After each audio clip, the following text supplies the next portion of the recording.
ఈ ఇన్ని ఇయర్స్లో అసలైన లీడర్ ఈయన అన్న పేరు ఏదన్నా ఒకటి ఉందా? నా ఊహ తెలిసినప్పటి నుంచి వచ్చిన దాంట్లో నేను ఇప్పుడు మోడీ గారిని చూస్తానండి.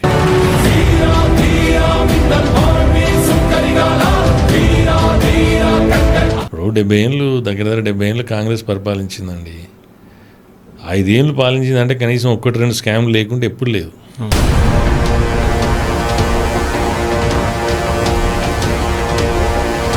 ఇప్పుడు ఈ మధ్యకాలంలో చాలామంది మాట్లాడు ఓటు చోరీ అన్నారు. అప్పుడు ఆయనకు 14 ఓట్లు వచ్చిండ్రు. ఓటు చోరీ ఒక్కోటి వచ్చినాడు. ప్రైమ్ మినిస్టర్ అయిన 14 వచ్చినాడు. ఓటు చోరీ ఎవడు చేసిండు? ఇప్పుడు తెలంగాణలో గెలిచిండ్రు, కర్ణాటకలో గెలిచిండ్రు, హిమాచల్ ప్రదేశ్లో గెలిచిండ్రు. అక్కడేమో ఈవీఎంలు మంచిగా, ఇది ఓటు చోరీ.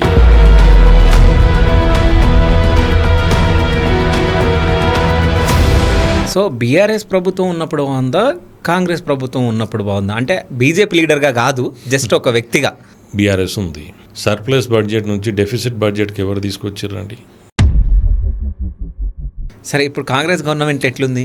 6 గ్యారంటీలు, ఓకే, మన ఏది 420 హామీలు. ఓకే.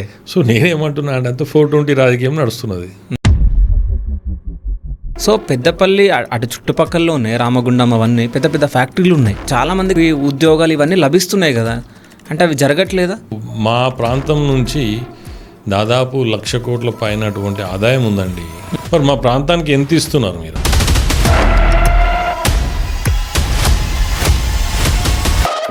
ఇక్కడ నుంచి ఇండియా నుంచి ఎవ్వరు అమెరికా వచ్చినా సో మీ ఇంటికి పక్క రావాల్సిందే, మీ ఇంటి దగ్గరనే ఉండాల్సిందే, అంటే మీ దగ్గరికి రావాల్సిందే అని చెప్పేసి ఒకటి ఉండేనంట. ఎగ్జాంపుల్ కేసీఆర్ గారు, కవిత గారు, సో ఇట్లా చాలామంది పొలిటికల్ లీడర్స్ వీళ్ళందరూ. అంటే మీరు అనే దాంట్లో కొంచెం నిజం ఉంది.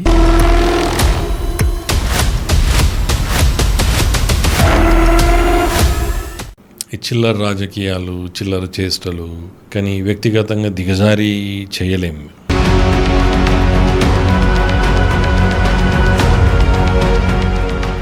ఇసుక మాఫియాలో అసలు ఎవరెవరు ఉంటారు అసలు? అంటే ఆల్ పార్టీ లీడర్స్ అందరూ ఉంటారా? ఇలా అన్ని పెద్ద తలకాయలే ఉంటాయి. ఇలా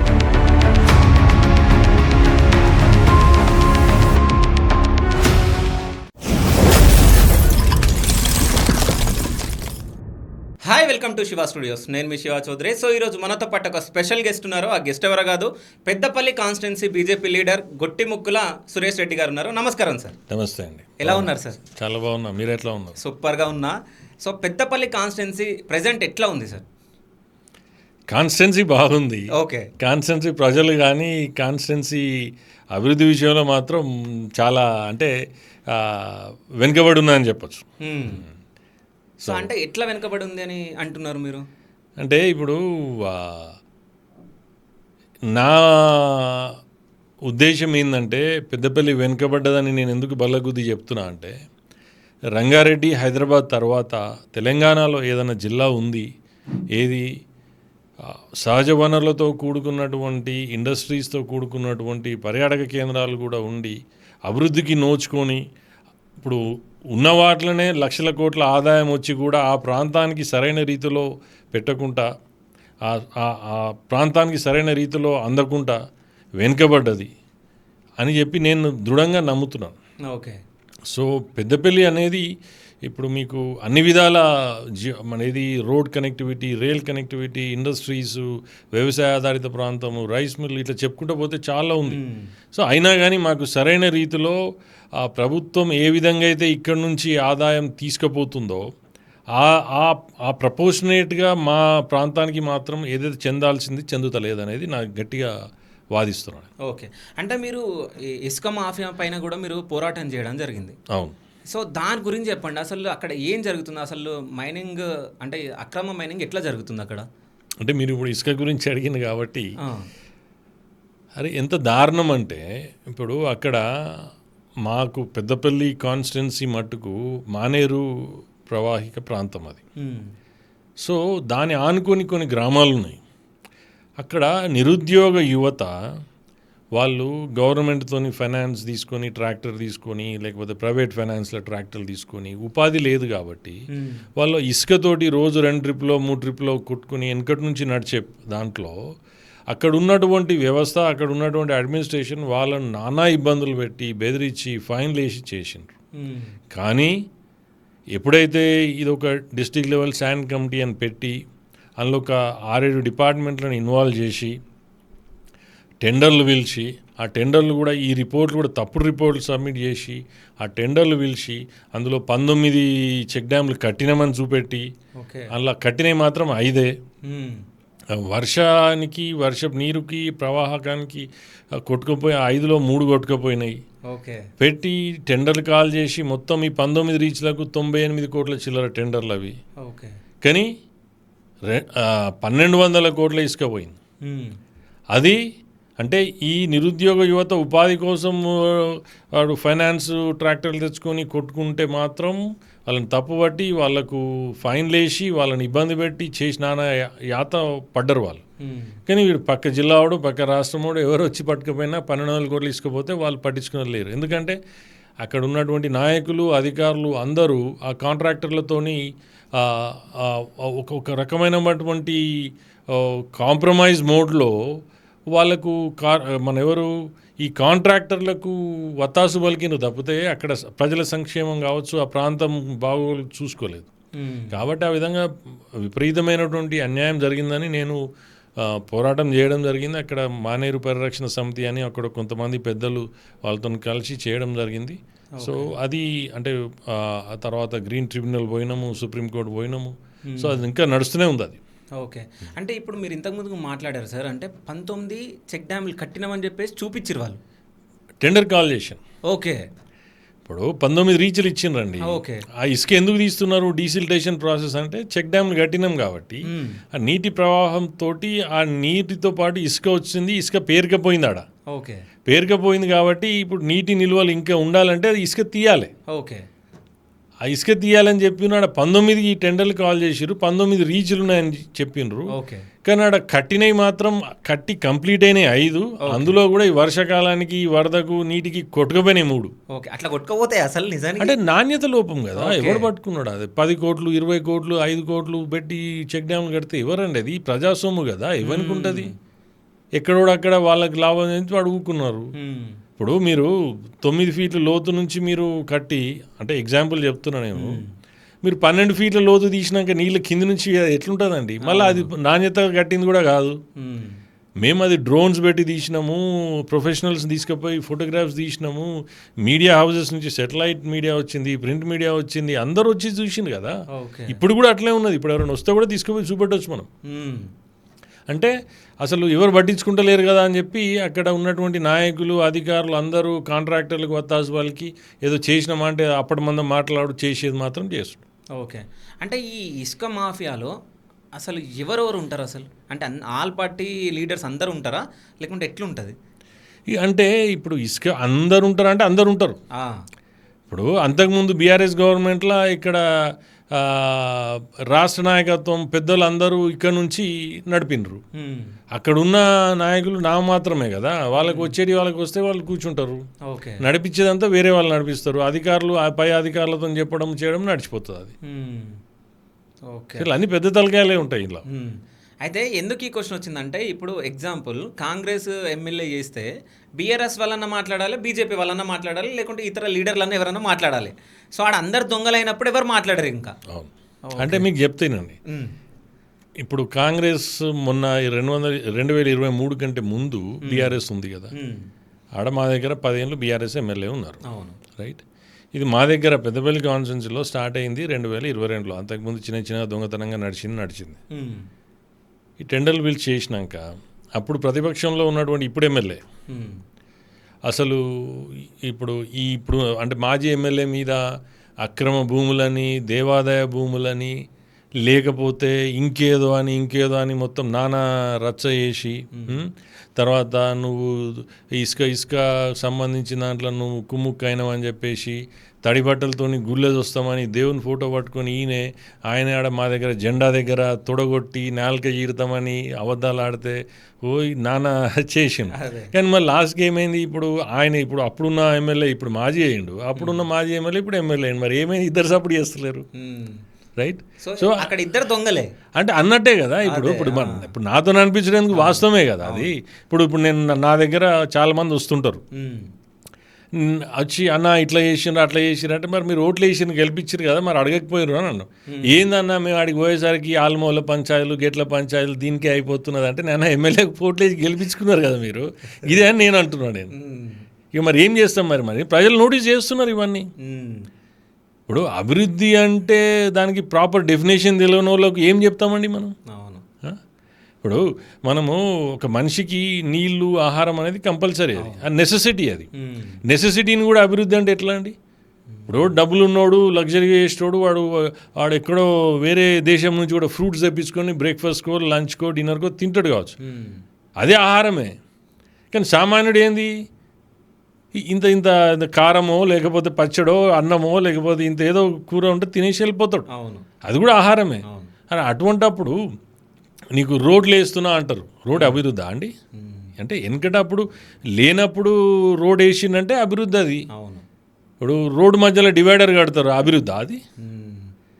లేకపోతే స్ట్రీట్ లైట్స్కు ఎల్ఈడి లైట్స్ పెడతారు, అది అభివృద్ధా? అంటే వాళ్ళ పరిజ్ఞానం, వాళ్ళ ఆలోచన అదే అంటున్నారు, మేము అభివృద్ధి చేసినాం. ఇదా అండి అభివృద్ధి? ఏ విధంగా జీవనశైలిలో మార్పు వచ్చింది, ఎన్ని ఉద్యోగాలు వచ్చినాయి మీకు, మీకు అక్కడ ఉన్నటువంటి వసతులు ఎంత కన్వీనియన్స్ మీరు క్రియేట్ చేసిండ్రు, ఎన్ని స్కూళ్ళు వచ్చినాయి, ఎన్ని కాలేజీలు వచ్చినాయి, మీరు వచ్చినాక ఇప్పుడు 4 లేన్ రోడ్ను 6 లేన్ చేసిండ్రు, మీకు ఆధునీకరణ ఏమైంది, ఇవన్నీ ఎవరు ఆలోచిస్తారు? ఓట్లు వేసేదానికి ఒకటి, ఓట్లు వేసినాక ఇంకొకటి. అదే. సో నిజంగా మీరు కరెక్ట్ పాయింట్స్ మాట్లాడారు సార్. అంటే ఎడ్యుకేషన్, హాస్పిటల్స్, ఇవి మెయిన్ ఇంపార్టెంట్. అంటే ఒక మనిషికి కావాల్సింది చదువు, ఆరోగ్యం, ఇవి రెండు మంచిగా ఉంటేనే ఏదైనా ఒక కంట్రీ కానీ ఏదైనా కానీ డెవలప్ అవుతుంది. అందుకే మన కంట్రీ ఇంకా అట్లాగే మిగిలిపోయింది నిజం చెప్పాలంటే. సో అంటే అంటే ఒక మీరు విద్యావేత్తగా, వ్యాపారవేత్తగా ఇప్పుడు ఇంతమంది ఎమ్మెల్యేలు, మీరు ఇంతమంది ఎమ్మెల్యేలను చూస్తున్నారు, మీ కాన్స్టిట్యున్సీ ఎమ్మెల్యేలను అంటే మాజీ ఎమ్మెల్యేలను, ఇప్పుడు ఎమ్మెల్యేని మీరు చూస్తున్నారు. సో అంటే ఎమ్మెల్యే అనే దానికి వాళ్ళు కరెక్ట్గా వర్క్ చేస్తున్నారా? అసలు ఎమ్మెల్యే అంటే వాళ్ళకి తెలుసా? నేను ఎగ్జాక్ట్గా కొన్ని ఇంటర్వ్యూలలో కొన్ని సందర్భాలలో నేను ఇదే చెప్పినాను. ఓకే, అసలు మీకు మీడియా హౌస్ ఉంది, మీరు ఉన్నారు కదా, మీరు ఎప్పుడైనా అయినప్పుడు ఎవరన్నా అసలు ఎమ్మెల్యే ఎందుకైనా అడగండి మీరు. ఓకే, వాళ్ళ నుంచి ఏం ఆన్సర్ వస్తుందో మీరే చూడండి. అంటే మీరు అడిగిన దానికి ఒక సామాన్యునికి గౌరవంగా జీవన విధానంలో వాళ్ళకు ప్రాపర్గా జీవించాలి అంటే విద్య, వైద్యం, ఉపాధి అండి. సరే, వాడు 1,00,000 రూపాయలు సంపాదిస్తుండా, 10,000 సంపాదిస్తుండా, 20,000 సంపాదిస్తుండా అనేది తర్వాత సంగతి. కానీ గౌరవంగా వాళ్ళు బతుకుతుండ్రా లేదా అనేది ఇంపార్టెంట్. ఫర్ ఎగ్జాంపుల్ ఇవాళ మన ఊర్లలో చూస్తే మామూలుగా ఒక కమిట్మెంట్ తోటి నా కాళ్ళ మీద నేను బతకాలి అనే ఒక కమిట్మెంట్ ఉన్నటువంటి ఒక వ్యక్తి, సామాన్యుని గురించి చెప్తున్నాను. కూలి పనికి పోతే 800 రూపాయలు వస్తున్నాయండి. ఒక మారుమూల గ్రామంలో మీరు అన్నట్టు నెలలో 20 రోజులే పోనీయండి, 20 రోజులే పని చేయనండి, అంటే 16,000 రూపాయలు సంపాదించుకుంటున్నాడు. అంటే 800 గౌరవంగా కష్టపడి వాడు మాంసం తింటాడా, మందు తాగుతాడా, 90 ml తాగుతాడా, చికెన్ తెచ్చుకోనియండి, కానీ ఇంకా 400 కూడా సేవ్ చేసుకుంటున్నాడు కదా. ఆ 16,000తో గౌరవంగా బతుకుతున్నాడు కదా. అంటే ఇది అనేది, ఈ అవేర్నెస్ అనేది రావాలి. ఇప్పుడు నేనేమంటున్నా, ఒక ఎమ్మెల్యే ఉన్నాడు, అసలు ఎమ్మెల్యే ఎందుకైండో అర్థం కానప్పుడు ఎవరేం చేస్తారండి? అవును, రైట్. ఇప్పుడు విద్య, వైద్యం, ఉపాధి, ఈ 3 అనేది సామాన్యునికి చాలా అవసరం. అవి ఉన్నాక ఇంకా వేరే ఇచ్చినా ఇవ్వకున్నా గౌరవంగా బతుకుతారండి. అంటే కొన్ని సందర్భాలలో వృద్ధులు ఉంటారు, రైట్, పిల్లలు చూసుకునేటువంటి తల్లిదండ్రులు ఉంటారు, రైట్, అనారోగ్యంతో బాధపడే వాళ్ళు ఉంటారు, పావర్టీ లైన్లో ఉంటారు, రైట్. మన దేశంలో ఇప్పటికి చూస్తే కూడా ఒక 20 to 30% పావర్టీ ఉంది ఇంకా. సో వాళ్ళకు మీరేమన్నా చేయాలి, వాళ్ళను పైకి తీసుకురావాలి, వాళ్ళకు లబ్ధి చెందే విధంగా ఉండాలి తప్పితే, కానీ మనం అసలు ఏం చేయకుండా అన్నీ ఎప్పుడు చూసినా ఓటు గురించే, ఓటు పాలిటిక్సే, తర్వాత ఈ చీప్ పాలిటిక్స్, చీప్ ట్రిక్స్ తోటి ఎన్ని రోజులండి. ప్రజలు కూడా అవేర్నెస్ వస్తున్నది, యువత కూడా అబ్జర్వ్ చేస్తున్నారు. కాబట్టి మంచి వాళ్ళని ఆదరించి చేయాలనేది మా ఉద్దేశం. సో అంటే మీరు అమెరికాలో, అంటే అమెరికా స్టేట్ గవర్నమెంట్లో మీరు గవర్నర్ దగ్గర మీరు వర్క్ చేయడం జరిగింది. అవునా? సో అంటే అంత పెద్ద పొజిషన్, అంటే ఇక్కడ మన ఇండియన్స్కి అమెరికా అంటే వా అక్కడ అంటే ఎన్ఆర్ఐ అంటే అమెరికా అది ఇది అని చెప్పేసి అంటూ ఉంటారు. సో అక్కడ నుంచి అంటే మళ్ళీ ఎందుకు రావాలి అని అనుకున్నారు, అంటే ఇండియాకి ఎందుకు వచ్చారు? మీరు చెప్పిన దాంట్లో కొంచెం డీటెయిల్గా చెప్తాను నేను. అక్కడ department of revenue state of మ్యాసచ్యూసెట్స్లో మేము ఐటీ విభాగంలో, డిపార్ట్మెంట్ ఆఫ్ రెవెన్యూ అంటే ఈ ఇన్కమ్ ట్యాక్స్కి సంబంధించింది, రెవెన్యూ డిపార్ట్మెంట్ అక్కడ ఇన్కమ్ ట్యాక్స్ సంబంధించి అదంతా గవర్నర్ ఆఫీస్ ఆధీనంలో ఉంటుంది. సో అక్కడ ఏమైందంటే ఈ టైప్ ఆఫ్ ఈ ట్యాక్స్ కలెక్షన్స్లో కొన్ని లూప్ హోల్స్ని పనిచేసే టీంలో నేను కూడా ఒక టీం మెంబర్. సో మేము అక్కడ వారి కింద పనిచేసి వాళ్ళకి ఆదాయం ఏదైతే ఇబ్బంది అంటే గండి కొట్టే పరిస్థితి ఉందో, సో దాంట్లో మేము తీసుకొచ్చి ఆ లూప్ హోల్స్ని క్లోజ్ చేసి దానివల్ల రెవెన్యూ పెంచడంతో ఆడ మాకు అవార్డ్స్ కూడా వచ్చినాయి. ఇదే గవర్నర్ మిట్ రామ్నీ గారు అప్పుడు మాకు గవర్నర్ మాకు అవార్డ్స్ ఇచ్చిండ్రు. తర్వాత తను ఫ్యూచర్లో అక్కడ అమెరికన్ ప్రెసిడెన్షియల్ క్యాండిడేట్గా కూడా రిపబ్లికన్ పార్టీ నుంచి పోటీ చేసిండ్రు. సో మేము ఇవన్నీ దగ్గరుండి చూసినాక మా ఉద్దేశం ఏంటంటే ఇక్కడ ఏదో ఎమ్మెల్యే కావాలి, ఎంపీ కావాలి, లేకపోతే ఇంకేదో కావాలి అనే ఉద్దేశం కాదు. మేము అక్కడ వండుకుంటూ కూడా ఏం చేసినాం, అక్కడ అంటే బాస్టన్లో, మ్యాసచ్యూసెట్స్ రాష్ట్రంలో బాస్టన్ నగరం దగ్గరలో ఉండేది నేను. ఇప్పుడు తెలంగాణ ఉద్యమం ఉధృతంగా జరుగుతుంది ఇక్కడ. సో మా వంతుగా మేము అక్కడ టీడీఎఫ్ అని, ఎన్ఆర్ఐ అసోసియేషన్ అని, తర్వాత డాలస్ ఏరియా తెలంగాణ అసోసియేషన్ అని, ఇవన్నీ కూడా మేము పార్టిసిపేట్ అయ్యి మా వంతుగా మేము చాలా సందర్భాల్లో మా వంతు పాత్ర మేము అంటే ఒక పాజిటివ్గా పోషించి, సో మాకు అవేర్నెస్ ఉంది. ఎందుకంటే మేము అక్కడ ఉన్నా కానీ మా మారుమూల గ్రామం తర్వాత మా మూలాలు మర్చిపోలేము. మా పెద్దనాన్నగారు అక్కడ ఎమ్మెల్యే ఉండే, 78 to 83 ఎమ్మెల్యే ఉండే. తర్వాత మేము కూడా ఎప్పుడు వచ్చినా ఊరిలో స్పెండ్ చేయడము, అక్కడ లోకల్ ఇష్యూస్లో పార్టిసిపేట్ కావడము, అది మాకేం కొత్త కాదు. కానీ ఇక్కడికి వచ్చి మేమేదో సోషల్ యాక్టివిటీస్లో ఇన్వాల్వ్ అయ్యి సామాజిక సేవ, సామాజిక సంబంధించిన దాంట్లో మేము చేసుట్లో మాకేమైందంటే స్లోగా మాలాంటి వాళ్ళు చిన్న ఎఫర్ట్ పెడితేనే కొన్ని వేల మందికి విద్యా విషయంలో, వైద్య విషయంలో మార్పు తేయగలిగినాం. సో అప్పుడు అనిపించింది మాకు, మేము ఇక్కడ వండుకుంటూ ఏదో చేయాలనే తపన ఉంది కానీ అది ఏదో అర్థం అవ్వట్లేదు మాకు యూఎస్లో ఉంటే. కానీ ఎప్పుడు ఏదో ఒక లోటు, ఏదో మిస్సింగ్ పీస్ అనేది మాకు అర్థం కాలేదు.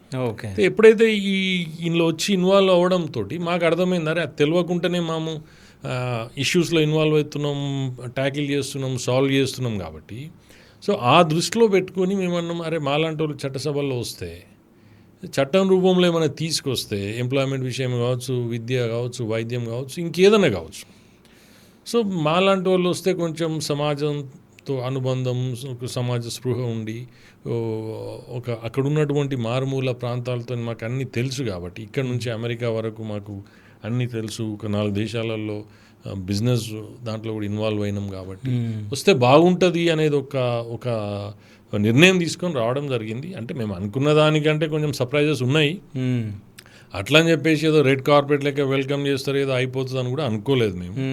కానీ ఇబ్బందులు ఉన్నాయి, అవి ఫేస్ చేస్తున్నాం. మేము ఒక నిర్ణయం తీసుకున్నాం, అంటే మాకు నచ్చి స్వయంగా మేము ఇన్వాల్వ్ కావాలని తీసుకున్న తప్పితే ప్యాషనేట్గా చేయాలని చేస్తే అదొక వ్యాపారమో, లేకపోతే ఉద్యోగమో, లేకపోతే ఏదో మన ఏది హోదానో, మన ఏది ప్రోటోకాల్ లెక్క ముందర బుగ్గది వెహికల్ తీసే అట్లా షో ఆఫ్ కోసం అయితే రాలేదు. అంటే అక్కడ గవర్నమెంట్స్ని మీరు చూడడం జరిగింది, సో ఇక్కడ గవర్నమెంట్ని మీరు చూడడం జరుగుతుంది. రెండింటికి డిఫరెన్స్ ఏమైనా ఉందంటే ఏం చెప్తారు? అంటే ఖచ్చితంగా ఉందండి. అంటే అక్కడేమో మీరు ఫర్ ఎగ్జాంపుల్ ఇప్పుడు మన దగ్గర కరప్షన్ ఉంది. మన దగ్గర కరప్షన్ ఎట్లుంటుంది అసలు, కొన్ని సందర్భాల్లో అయితే మనమే అసలు అంటే కళ్ళు తిరిగేటువంటి విధంగా అటువంటి ఎక్స్పీరియన్సెస్ ఉంటాయి. ఇంకా కొన్ని సందర్భాల్లో మనము ఆ విషయాలు మనం దృష్టిలో పెట్టుకుంటే అక్కడ ఏమవుతుందంటే మీరు డైరెక్ట్గా మీకు ఎట్లా హ్యూమన్ ఇంటరాక్షన్ తక్కువ. ఇప్పుడు ఫర్ ఎగ్జాంపుల్ మీరు ఒక అప్లికేషన్ పంపించిందండి. ఇప్పుడు మన దగ్గర ఎట్లుంటుంది, ఆ అప్లికేషన్కి సంబంధించి పలానా ఆఫీస్లో పలానా వ్యక్తిని కలవాలని మనకు తెలుస్తుంది. కానీ అమెరికాలో అట్లా ఉండదు. మీరు వారు ఎన్ని ఇన్స్ట్రక్షన్స్ ఇస్తారు, మీ అప్లికేషన్కి సంబంధించిన సపోర్టింగ్ డాక్యుమెంట్స్ ఏముంటే ఎక్కడ పోయాలని చేస్తారు. దాంట్లో ఒక టైం ఉంటుంది, వారం రోజుల 2 రోజుల 3 రోజుల అని. వాళ్ళు మీకు రెస్పాన్స్ వస్తుంది. ఆ సిస్టమ్ని సిస్టమైజ్ చేసిండ్రు, మన దగ్గర లేదు. సిస్టమైజ్ చేసినా మన వాళ్ళు ఏంటంటే ఆయనకు పోయి నమస్తే పెట్టాలి, కలవాలి. అక్కడ అట్లా లేదు. ఇప్పుడు ఫర్ ఎగ్జాంపుల్ ఇంకొకటి మీకు ఇమిగ్రేషన్ ఉందండి. ఇమిగ్రేషన్లో అలా రెగ్యులర్ ప్రాసెస్, ప్రీమియం ప్రాసెస్ అంటారు. Okay, right. Regular process for example చెప్తున్నా, రెగ్యులర్ ప్రాసెస్లో వాళ్ళ ఫీజు ఎంత, $100 అనుకోండి. ప్రీమియం ప్రాసెస్లో అది $200 ఉంటుంది. అయితే ప్రీమియం ప్రాసెస్లో $200లో ఏమవుతుంది, మీరు అప్లై చేసినాక దానికి ఒక టైం ఇస్తుంది, 1 రోజా 2 రోజుల వారం రోజుల అని. రెగ్యులర్ ప్రాసెస్ అయితే 15 రోజుల నెల రోజుల అని ఉంటుంది. ఓకే, ఇప్పుడు మీకు అవసరం, మీరు కావాల్సుకొని లేట్ చేసిండ్రా, మీకు అనుకోకుండా అవసరం వచ్చిందా, మీరు ఏంటంటే ఆ $100 అనేది సిస్టంలోకి పోతున్నాయి. ఓకే, ఆ $100 అనేది ఆ ప్రీమియం ప్రాసెస్ 200 కూడా సిస్టంలోకే పోతున్నాయి. ఇప్పుడు మన దగ్గర ఎట్లుంటుంది, ఒకటే ప్రాసెస్, మనకు కావాలంటే తొందరగా కావాలంటే సార్ని వాళ్ళ సార్ దగ్గర పోవాలి, ఇవన్నీ వేసి చేయాలి. సో అవి సార్ జోబులకు పోవాలి, జేబులోకి పోతాయో ఎక్కడికి పోతాయో తెలియదు, కానీ మొత్తం చెప్తున్నాను నేను. సిస్టమ్ అన్నప్పుడు ఆ డిఫరెన్స్ ఉంది. ఇప్పుడు ఒక కామన్ మ్యాన్ కండి, ఇప్పుడు ఒక సామాన్యుడికి ఇంట్లో నుంచి బయటికి వెళ్తే, ఇక్కడనేమో అసలు ఇంట్లో నుంచి బయటికి అడుగు పెడితే ఎక్కడ ఏమవుతుందో ఏందో. ఇప్పుడు మనం అంటే చిన్న రెగ్యులర్ ఎగ్జాంపుల్, మోటార్ సైకిల్ మీద పోతున్నామండి, ట్రాఫిక్ పోలీస్ పడతాడు. వస్తున్నంటే మనమే చూస్తాం ఆడ పోలీసు ఉన్నాడా లేదా అని. ఇటు పక్క నుంచి కూడా అటు పక్క నుంచి హెల్మెట్ ఉందా అంటాడు, డ్రైవర్స్ లైసెన్స్ ఉందా అంటారు, ఇన్సూరెన్స్ ఉందా అంటారు, ఆర్సీ, ఇవన్నీ అడుగుతారు. అవును, రైట్. అంటే వాళ్ళు చేసే పని కరెక్టే, కానీ ఏమైందంటే సిస్టంలో అవి ఇంకేమేమి జరగాల్సిన జరుగుతున్నాయి. రైట్. సో నేను అనేది ఏంటంటే అక్కడ ఎట్లుంటుందంటే, అక్కడ నువ్వు అది లేని బయటికి వెళ్ళవు అనేది ఒక నీకు అది రూల్ అయిపోయింది. అది ఓకే, నువ్వు వెళ్ళేటప్పుడే నువ్వు అవన్నీ ఉన్నాయా లేవా చూసుకొని వెళ్తావు, ప్రతి ఒక్కరు కూడా. అది ఎవరన్నా నిన్ను ఇబ్బంది, నీకు చేసేది తప్పు, నువ్వు ఇల్లీగల్గా చేస్తున్నావు అంటే వాళ్ళే వస్తారు నీ దగ్గరికి. కానీ ఇక్కడ పోయి రోడ్డుకి అడ్డం తిరిగి నీ తాళం చేయి గుంజుకుంటూ ఇవన్నీ ఉన్నాయి.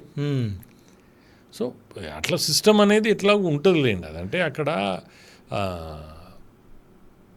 ఆ బేసిక్గా పౌరులు కూడా ఆ సిస్టమ్ని డే టు డే లైఫ్లో వాళ్ళు ఫాలో అవుతారు. ఓకే, ఇక మన దగ్గర ఎక్కడండి, మన దగ్గర సో నాకు ఆ లీడర్ తెలుసు, నాకు ఆ అన్న తెలుసు అని చెప్పేసి అన్నీ నడుస్తాయి. అదే అన్నీ నడుస్తాయి మన దగ్గర. అయితే ఇంకో క్వశ్చన్ సార్, అంటే ఇక్కడ మన దగ్గర so sarpanch, ZPTC, MPTC, MLA, MP same ఇట్లాగే అక్కడ కూడా అంటే సర్పంచ్ లెవెల్ అట్లా ఉంటాయా, లేకుంటే ఎట్లా ఉంటుంది అమెరికాలో? అక్కడ ఉంటుంది లేండి. అంటే బేసిక్గా ఇప్పుడు ఫర్ ఎగ్జాంపుల్ మీరు ఒక సిటీ తీసుకోండి, సిటీలో మన దగ్గర మున్సిపాలిటీ ఎట్లుంటుందో మన దగ్గర సిటీ కౌన్సిల్ మెంబర్స్ అని ఉంటారు. ఓకే, సిటీ కౌన్సిల్ మెంబర్స్ అంటే కౌన్సిలర్లు, కార్పొరేటర్ల టైప్లో. తర్వాత మేయర్ ఉంటాడు. వీళ్ళందరికీ డైరెక్ట్ ఎలక్షన్స్ ఉంటాయి. ఓకే, మన దగ్గరనే ఓట్లో వాళ్ళు అక్కడ కూడా ఏ పార్టీ కూడా ఆ పార్టీ రిజిస్టర్డ్ ఓటర్లు ఉంటారు. సో ఆ పార్టీలో first within the party కొట్లాడినాక ఆ పార్టీ నుంచి, ఇప్పుడు మనం ఒక పార్టీలో ఉన్నామండి, పార్టీలో 100 మందిని అడగవచ్చు టికెట్.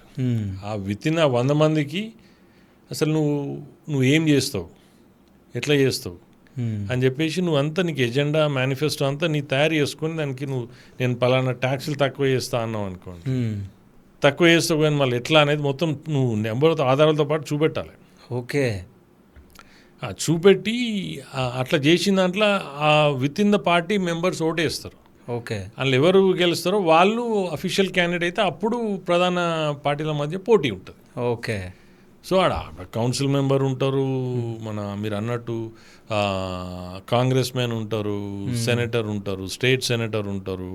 సో ఇట్లా ఉంటారు. అంటే ఎంపీలు, ఎమ్మెల్యేలు లెక్కనే కాంగ్రెస్ మ్యాన్, స్టేట్ సెనేటరు, మొత్తం అలా వైట్ హౌస్ అంటే డీసీకి సంబంధించిన వాళ్ళ సెనేటర్ వేరు ఉంటారు. ఓకే, సో అన్నీ అంటే అదే సిస్టమ్ అది. అయితే అక్కడ ఒక సిస్టమ్ ఎట్లుందంటే, ఇప్పుడు మీరు చెప్పిన దాన్ని బట్టి నేను చూస్తే, అంటే ఒక హామీ ఇస్తే ఆ హామీని ఎట్లా నెరవేరుస్తారో వాళ్ళు ముందే చెప్పేస్తున్నారు. చెప్పాలి. ఓకే, ఇప్పుడు ఓటర్ మీరు నమ్మాలి అంటే ఇప్పుడు నేను వచ్చేసి గాలి మాటలు చెప్తే నడవదు కదా. సో మన దగ్గర నమ్ముతున్నారు కదా గాలి మాటలకి. అంటే గాలి మాటలు చెప్తే ఇప్పుడు నేను మొత్తం మీకు ఇంట్లో కూర్చోండి నేను సంవత్సరానికి ₹1,00,000 ఇస్తా అంటే నా మనోళ్ళు నమ్ముతారు. సో ఇప్పుడు ఆడవాళ్ళందరికీ అదే ఇస్తా అన్నాడు, అది అన్నాడు, ఇది అన్నాడు, మొత్తం అడ్డగౌలు హామీలు, అవును. అసలు ఒక్క పైసా లేదు ఇప్పుడు ప్రభుత్వంలో. సో వీళ్ళని అంటే చూస్తుంటే మీరు ఏమనిపిస్తుంది? ఇప్పుడు ఎంత దౌర్భాగ్యమైన పరిస్థితి అన్నట్టు చూస్తుంటే ఈ పెద్ద పెద్ద లీడర్లు 20 ఏళ్ళు 30 ఏళ్ళ నుంచి రాజకీయాలలో ఉండి మినిస్టర్లు, ఎమ్మెల్యేలు, ఇంకేదో పెద్ద పెద్ద పోస్టులు అనుభవించిన వాళ్ళు కూడా 1,00,000 కోట్లు ఉంటాయా అండి? అదేనా నెంబరేనా? అదే కదా. ఇప్పుడు 1,00,000 కోట్లు అంటాము, 2,00,000 కోట్ల అది ఏందండి అది? అది అన్నాం అంటే అంటే వీళ్ళు అవగాహన ఉండి మాట్లాడుతుండ్రా లేక మాట్లాడుతుండ్రా? అంటే వీళ్ళు ఓట్ల కోసం దేనికైనా దిగజారుతాం, ఎందుకంటే ఆ పార్టీ వాళ్ళు చెప్పారు అంతకంటే ఒకటి ఎక్కువ ఇవ్వాలి. ఇది ఇప్పుడు మీరు అడిగిన దానికి ఇంకోటి చిన్న ఎగ్జాంపుల్ చెప్తా. నేను ఒకానొక సందర్భంలో మా అబ్బాయి 5th స్టాండర్డ్ చదువుతున్నాడు. ఇప్పుడు మా స్టేట్లో గవర్నర్ ఎలక్షన్స్ అవుతున్నాయి. ఓకే. ఇక్కడ చీఫ్ మినిస్టర్ ఎట్లన్నా అక్కడ గవర్నర్ ఉంటాడు. ఓకే. గవర్నర్కి డైరెక్ట్ ఎలక్షన్స్ ఉంటాయి. ఓకే. అంటే డైరెక్ట్ పోటీ పడుడే, ఓట్లు వేసినాక ఎవరు వేస్తే గెలుచుడే. అయితే వచ్చినాక రోజు సాయంత్రం అంటే స్కూల్ అయిపోయాక ఇంటికి వచ్చినాక మా అబ్బాయి వచ్చేసి ఇవాళ నేను ఓటేసిన ఆయన గెలిచిండు అన్నాడు. అంటే మనం ఇండియా నుంచి పోయినాం, ఈ ఓటింగ్ సిస్టమ్ ఏంది ఈ పిల్లలకి ఇది అని నేను అనుకున్నా. నాకు చెప్పిండు అనమాట, వాళ్ళకి మాక్ పోలింగ్ సిస్టమ్ అక్కడే ఎస్టాబ్లిష్ చేసి వాళ్ళకి ఏం చేస్తారంటే పలానా రిపబ్లికన్ పార్టీ నుంచి ఈయనే, పలానా డెమోక్రటిక్ పార్టీ నుంచి ఈయనే, ఇంకో పార్టీ నుంచి ఈయనే, ఆ క్యాండిడేట్తో పాటు ఆయన ఏమేమి చేస్తాడు అనేది ఒకటి ఆ బ్రోషర్లు ఇస్తారు. ఏది, నేను అన్ఎంప్లాయ్మెంట్ రేట్ తగ్గిస్తా, ఈ క్రైమ్ తగ్గిస్తా, ఏ విధంగా తగ్గిస్తా అంటే నేను అన్న మరి నువ్వు ఆయనకే ఎందుకు వేసినావు అని అడిగినాను. అంతా చెప్పిండు, ఆ ఎజెండాలు ఉన్నాయి చదివిండు అనమాట. So he has created so many number of jobs. Okay. So he has reduced the taxes. He made sure that every citizen is secured. Okay. Safety wise. ఇవన్నీ చూసినా నేను ఓటేసిన, ఇవన్నీ చూసి నేను ఓటేసిన ఆయన గెలిచిన అని చెప్తున్నాను. అంటే ఆ అవేర్నెస్ 5వ తరగతి 6వ తరగతిలోనే తీసుకొస్తున్నారు. ఓకే. సిస్టమ్ అంటే ఏంది మన దగ్గర ఏమిటండి? మన దగ్గర చిన్న పిల్లలందరూ తీసుకపోతే అసలు నువ్వు నీ responsibility towards your society, towards your city, towards your school, towards your nation, ఇవన్నీ ఎక్కడున్నాయండి? ఎవరు చేస్తారు? వాళ్ళకి అర్థమవుతుంది. ఇప్పుడు మన దగ్గర ఏమున్నది, ఊర్లలో పిల్లాడు ఎందుకు పోతున్నావు స్కూల్ కంటే కొన్ని సందర్భాలలో మధ్యాహ్న భోజనానికి కోసం పోయే పిల్లలు కూడా ఉన్నారు. రైట్? సో ఇంట్లో ఇటువంటి వాళ్ళని తీసుకొని ఏదో ఉద్ధరిస్తారు, ఏమో తీస్తారు అని చెప్తే ప్రజలు కూడా ఆలోచించాలి. సో ఇక్కడికి వచ్చిన తర్వాత ఇప్పుడు మీరు రాజకీయాల్లోకి రావాలని చెప్పేసి నిర్ణయించుకున్నారు, అంటే సేవ చేద్దాం అనుకున్నారు. అంటే ఇట్లాంటి వాళ్ళ మధ్యలో మీరు ఉండగలుగుతారా? అదే అంటున్నా కదా, నేను ఇప్పుడు కూడా మూలాలు మర్చిపోలే. ఓకే. ఇప్పుడు వ్యవసాయ ఆధారిత ప్రాంతం మాది, మా వ్యవసాయ ఆధారిత కుటుంబము, మళ్ళీ వ్యాపారం చేసుకున్నాం. చిన్నప్పుడు ఇష్టపూరితంగా కూడా నేను మడికట్టు దున్నినతను, చిన్న ఇంట్లో తెలియకుండా బయటికి పోయి వాళ్ళతో పాటు మామూలు ఎడ్ల నాగలతో దున్నినతని. సో అంటే ఇష్టపూరితంగా కాబట్టి ఇక్కడ పరిస్థితులు ఏందనేది మాకు తెలుసు. ఇప్పుడు చాలా మటుకు నేను పోతే ఈయన 20 ఏళ్ళు అమెరికాలో అంటే ఎవరు నమ్మరు. నేను లోకల్ లెక్కనే ఉంటాను, నేను లోకల్ లెక్కనే బిహేవ్ చేస్తాను. కాబట్టి ఇవన్నీ తెలిసే మేము వచ్చినాం. ఓకే. సో అంటే మీరు రావడం జరిగింది 2017లోనో ఏమో, మీరు 16-17లో మీరు పాలిటిక్స్లోకి ఎంట్రీ చేయడం జరిగింది, అంటే రాజకీయాల్లోకి రావాలని చెప్పేసి అనుకున్నారు. సో అప్పుడు ఏం జరిగింది అసలు? అంటే ఇప్పుడు మేము ఎక్కడైతే ఇండియన్ ఓవర్సీస్ కాంగ్రెస్లో ఇక్కడ తెలంగాణ కో కన్వీనర్గా ఉండి మేము అక్కడ న్యూయార్క్లో, కాలిఫోర్నియాలో రాహుల్ గాంధీ గారు వచ్చి అక్కడ మీటింగ్స్ పెట్టడంతో అక్కడ ఉన్నటువంటి పరిస్థితులు, అప్పుడు కాంగ్రెస్ వాళ్ళు చెప్పడం ఏంటంటే ఈ పార్టీ ట్రాన్స్ఫార్మ్ అవుతుంది, పార్టీ మీలాంటి వాళ్ళు అవసరం అని చెప్తే మేము కూడా సరే, అంతకుముందటికే మేము రావడం పోవడము, చిన్న ఇష్యూస్ మీద మేము చేసింది ఫలించడం, అందరూ లబ్ధి పొందడం జరుగుతుంది కాబట్టి సరే అట్లయినా మంచిదే కదా అని చెప్పేసి మేము కిందికి రావడం జరిగింది. కింద సీరియస్గా పని చేసుకున్నాం. కానీ లాస్ట్ మినిట్లో ఈ మహాకూటమి అని అవన్నీ కలపడం, సో వాళ్ళకి ఇచ్చిన ప్రామిసెస్ ఇవ్వకపోవడం, దాంతో మాకు ఇబ్బంది కావడం, తర్వాత పెద్ద తలకాయల ఉండే నాయకులు డికే శివకుమార్ లాంటి వాళ్ళు, నారాయణ స్వామి పుదుచ్చేరి సీఎం, అటువంటి పెద్ద మనుషులు మమ్మల్ని పిలవడము, కూర్చోబెట్టడం ఇక్కడ హయత్ హోటల్లో. సరే అయిందేదో అయిపోయింది, నెక్స్ట్ గవర్నమెంట్ ఫామ్ చేస్తున్నాం మనం, మీలాంటి వాళ్ళకి కూడా అవకాశాలు ఉంటాయి, ఇది చేస్తామని కన్విన్స్ చేయడం. సో అవన్నీ జరిగినాయి, అట్లనే కంటిన్యూ అయినాం.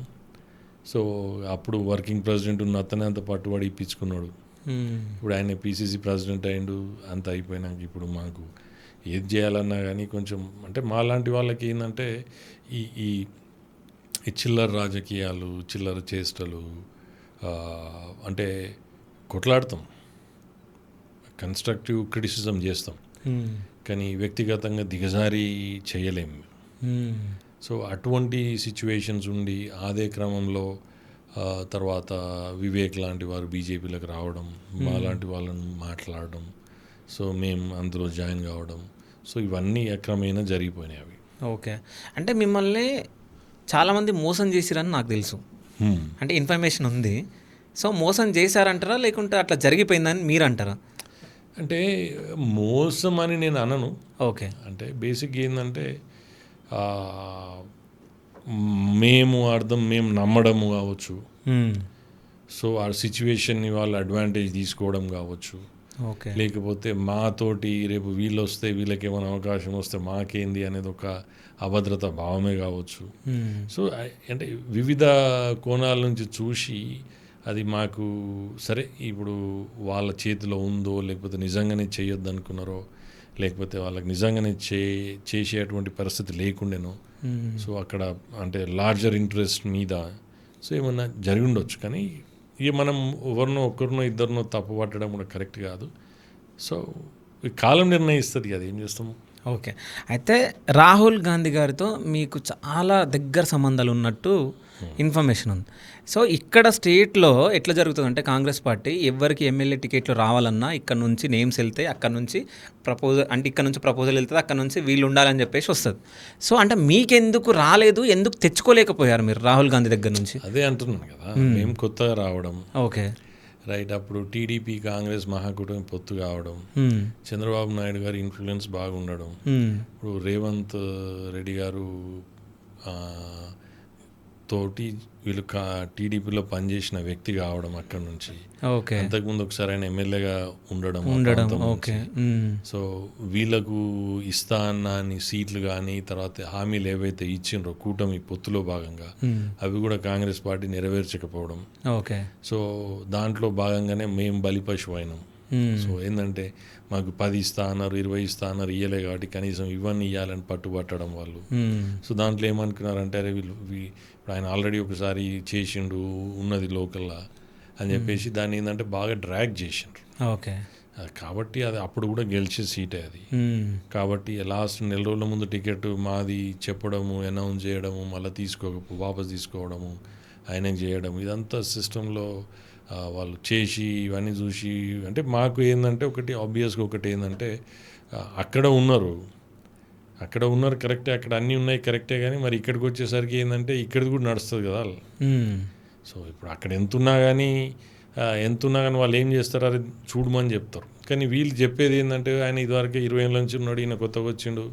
సో ఇవన్నీ నడుస్తుంటాయి కాబట్టి ఏదో ఒక ట్రిగరింగ్ పాయింట్ అయింది. ఓకే, సో మనం కొంచెం మమ్మల్ని కన్విన్స్ చేసిండ్రు. సో అంటే ఇక్కడ వివేక్ గారి వెంట మీరు వెళ్ళి బీజేపీలో జాయిన్ అవ్వడం జరిగింది.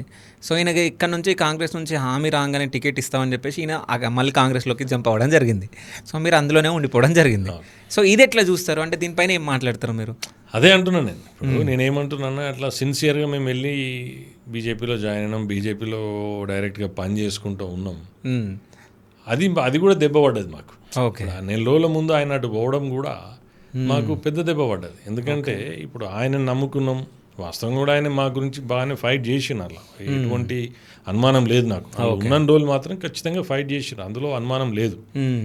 కానీ ఎప్పుడైతే ఆయన పోయిండో మాకు పెద్ద దిక్కు లేకుండా పోయిండు. ఓకే, అప్పుడు ఏమైంది, మళ్ళీ మేము కాంగ్రెస్ నుంచి బీజేపీకి రావడం, ఈ డాక్టర్ సాబ్ వాళ్ళకి పోవడంతో వీళ్ళు ఇక్కడ ఉన్న వాళ్ళు అడ్వాంటేజ్ తీసుకొని ఈయన ముందు కాంగ్రెస్ నుంచి వచ్చిండు, ఈయన కూడా వెళ్ళిపోతాడు అనేది ఒక రూమర్ క్రియేట్ చేయడం. ఓకే, చేయడము అలా మేము ఎంత చెప్పినా కానీ దాని పేరు ఉన్న పేరును కూడా ప్రకటించకపోవడం, చాలా డ్రాగ్ చేయడం, ఓకే డ్రాగ్ చేసి చేసి చేసి లాస్ట్కి ఏం చేయడం, రేపు నామినేషన్ లాస్ట్ డేట్ అనగానే ఇవాళ రాత్రి అనౌన్స్ చేయడం వేరే వాళ్ళది. ఓకే సో అటు వాళ్ళు పని చేసుకోలేక ఇటు మమ్మల్ని ఇబ్బంది పెట్టకుండా పార్టీ అన్ని విధాలు నష్టపోయింది.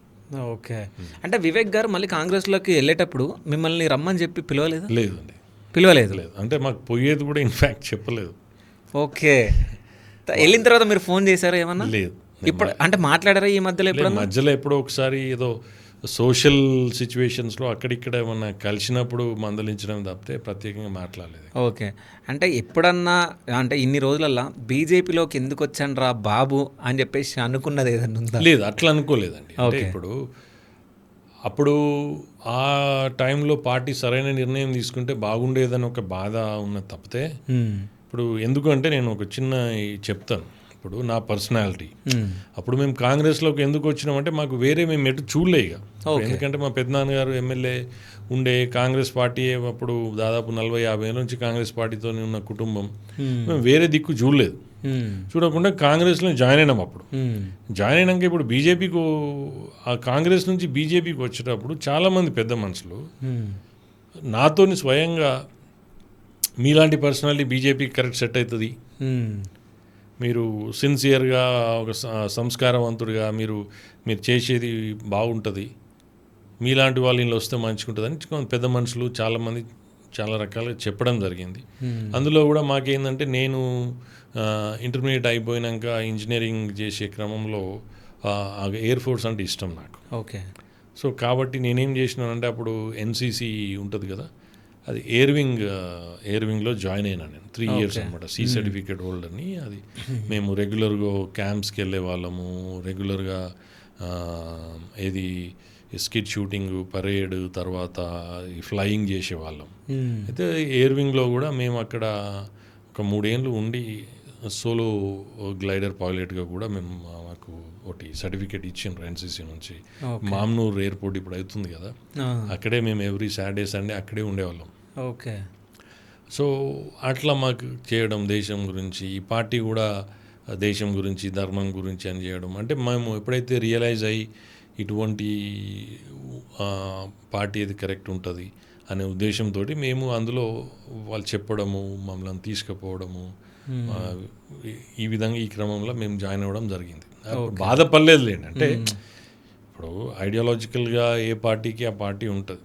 కొన్ని ఇందులో మంచి ఉంటాయి, కొన్ని అందులో మంచి ఉంటాయి. 100% ఏది ఉండదు. సో కాబట్టి అందులో అట్లేం లేదు. అంటే ఇప్పుడు ఇందులోకి ఎందుకు పోయినాం, అందులోకి ఎందుకు పోయినాం అంటే, ఇది ఇప్పుడు ఫస్ట్ కాంగ్రెస్ ఏమో మాకు తెలియకుండానే వచ్చేసినాం అందులోకి. ఓకే ముందుగా అటువంటిది ఏం లేదు, ఇందులోకి ఎందుకు వచ్చినాము అనే ఫీలింగ్ అయితే లేదు. ఆ ఫీలింగ్ అయితే ఏం లేదు. అంటే ఇప్పుడు మీరు ఇంతకుముందు మాట్లాడినప్పుడు అంటే అనుకోకుండా ఇది లేదు కాబట్టి కాంగ్రెస్ కనిపించింది, కాంగ్రెస్కి వెళ్ళిపోయినా అని చెప్పేసి మాట్లాడడం జరిగింది. అంటే మీ పెద్దనాన్న గారు రాజకీయాల్లో ఉండే ఎమ్మెల్యేగా పనిచేశారు. సో ఆయన కాంగ్రెస్ పార్టీ నుంచే ఉన్నారు. సో మీకు తెలుసు కాంగ్రెస్ పార్టీ నుంచే ఉన్నారని. సో ఫ్యామిలీ మొత్తం కాంగ్రెస్ పార్టీ నుంచి ఉండే. బీజేపీకి వెళ్ళేటప్పుడు అంటే ఫ్యామిలీ మెంబర్స్ కానీ ఎవరైనా వద్దని చెప్పేసి చెప్పలేదా, ఫ్రెండ్స్ కానీ?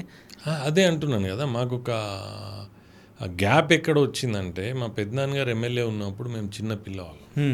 అంటే అసలు అంటే 10 ఏళ్ళ లోపల. కాబట్టి రాజకీయం, ఆయన ఎమ్మెల్యే ఉన్నాడన్నట్టు కూడా మాకు తెలియదు. ఓకే. ఎందుకంటే మేము చదువు గురించి వరంగల్లో ఉండడం, సో ఆయన ఇక్కడ ఉండడం, రైట్. సో ఇవన్నీ జరిగినాయి. అంటే ఆ క్రమంలో కూడా అప్పుడు మేము ఏదైతే క్రియాశీల రాజకీయంలోకి వచ్చే టైంలో కల్లా మా నాన్నగారు కానీ మా పెద్దనాన్నగారు కానీ ఎవరు లేరు, వాళ్ళు అంటే కాలం చేసినారు.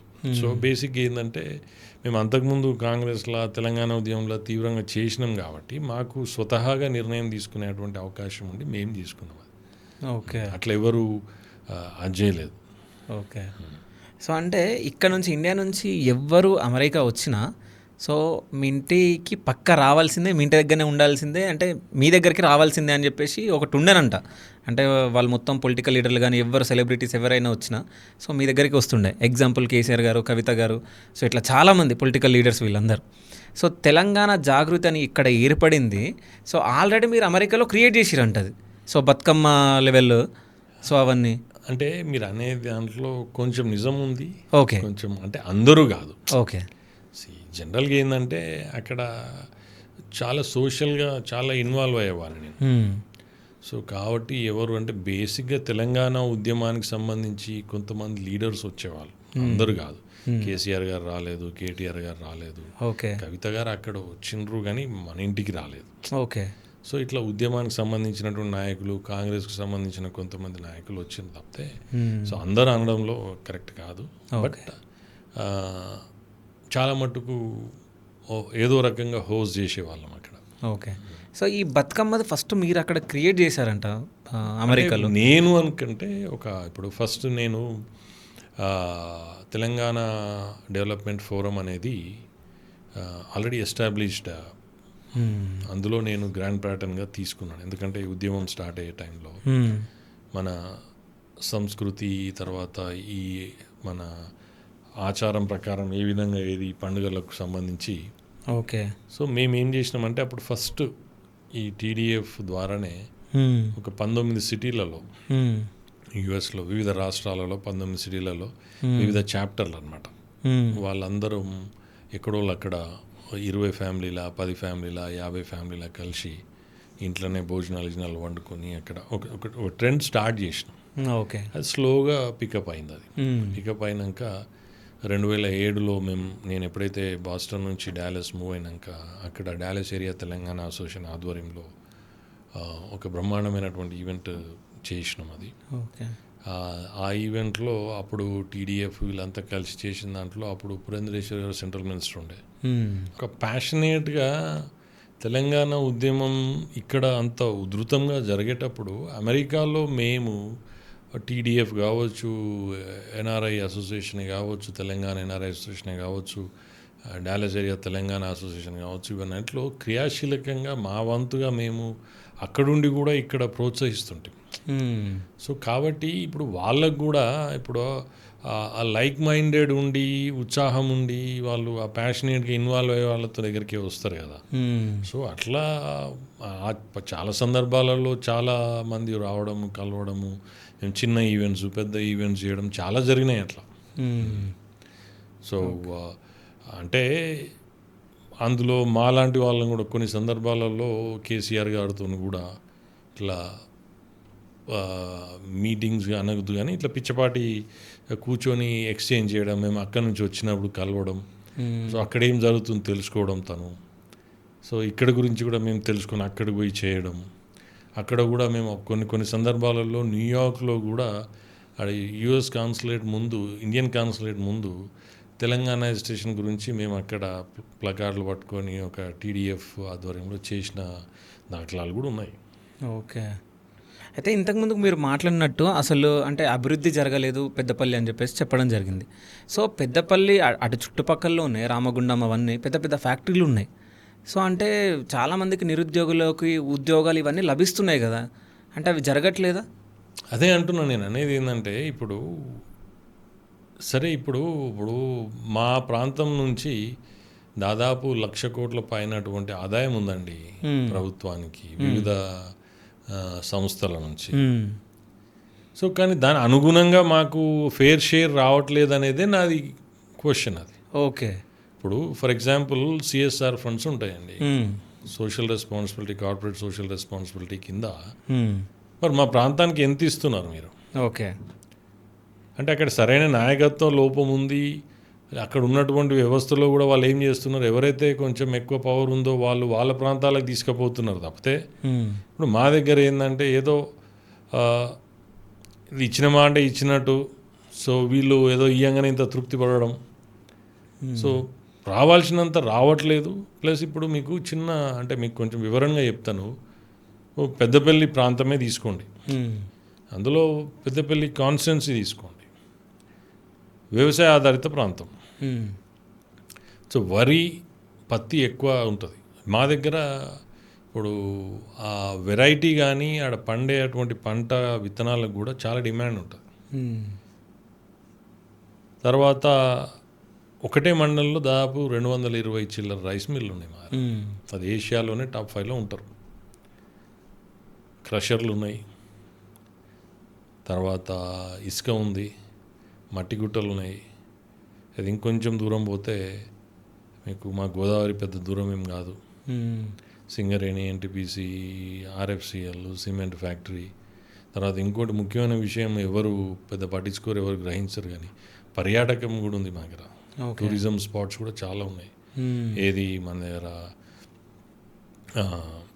రామగిరి ఖిలా అని, తర్వాత మొన్న ఈ మధ్యలోనే గట్టు సింగారం అనే ప్లేస్లో సీతమ్మ వారి లొద్ది అని అంటే ఈ పురావస్తు శాఖ వాళ్ళు వచ్చి దాన్ని కూడా కనుక్కోవడం జరిగింది. అంటే ఇవన్నీ మానవ ఆనవాళ్ళు ఉన్నప్పటి నుంచి ఉన్నటువంటి ఫైండింగ్స్ ఉన్నాయి ఆడ.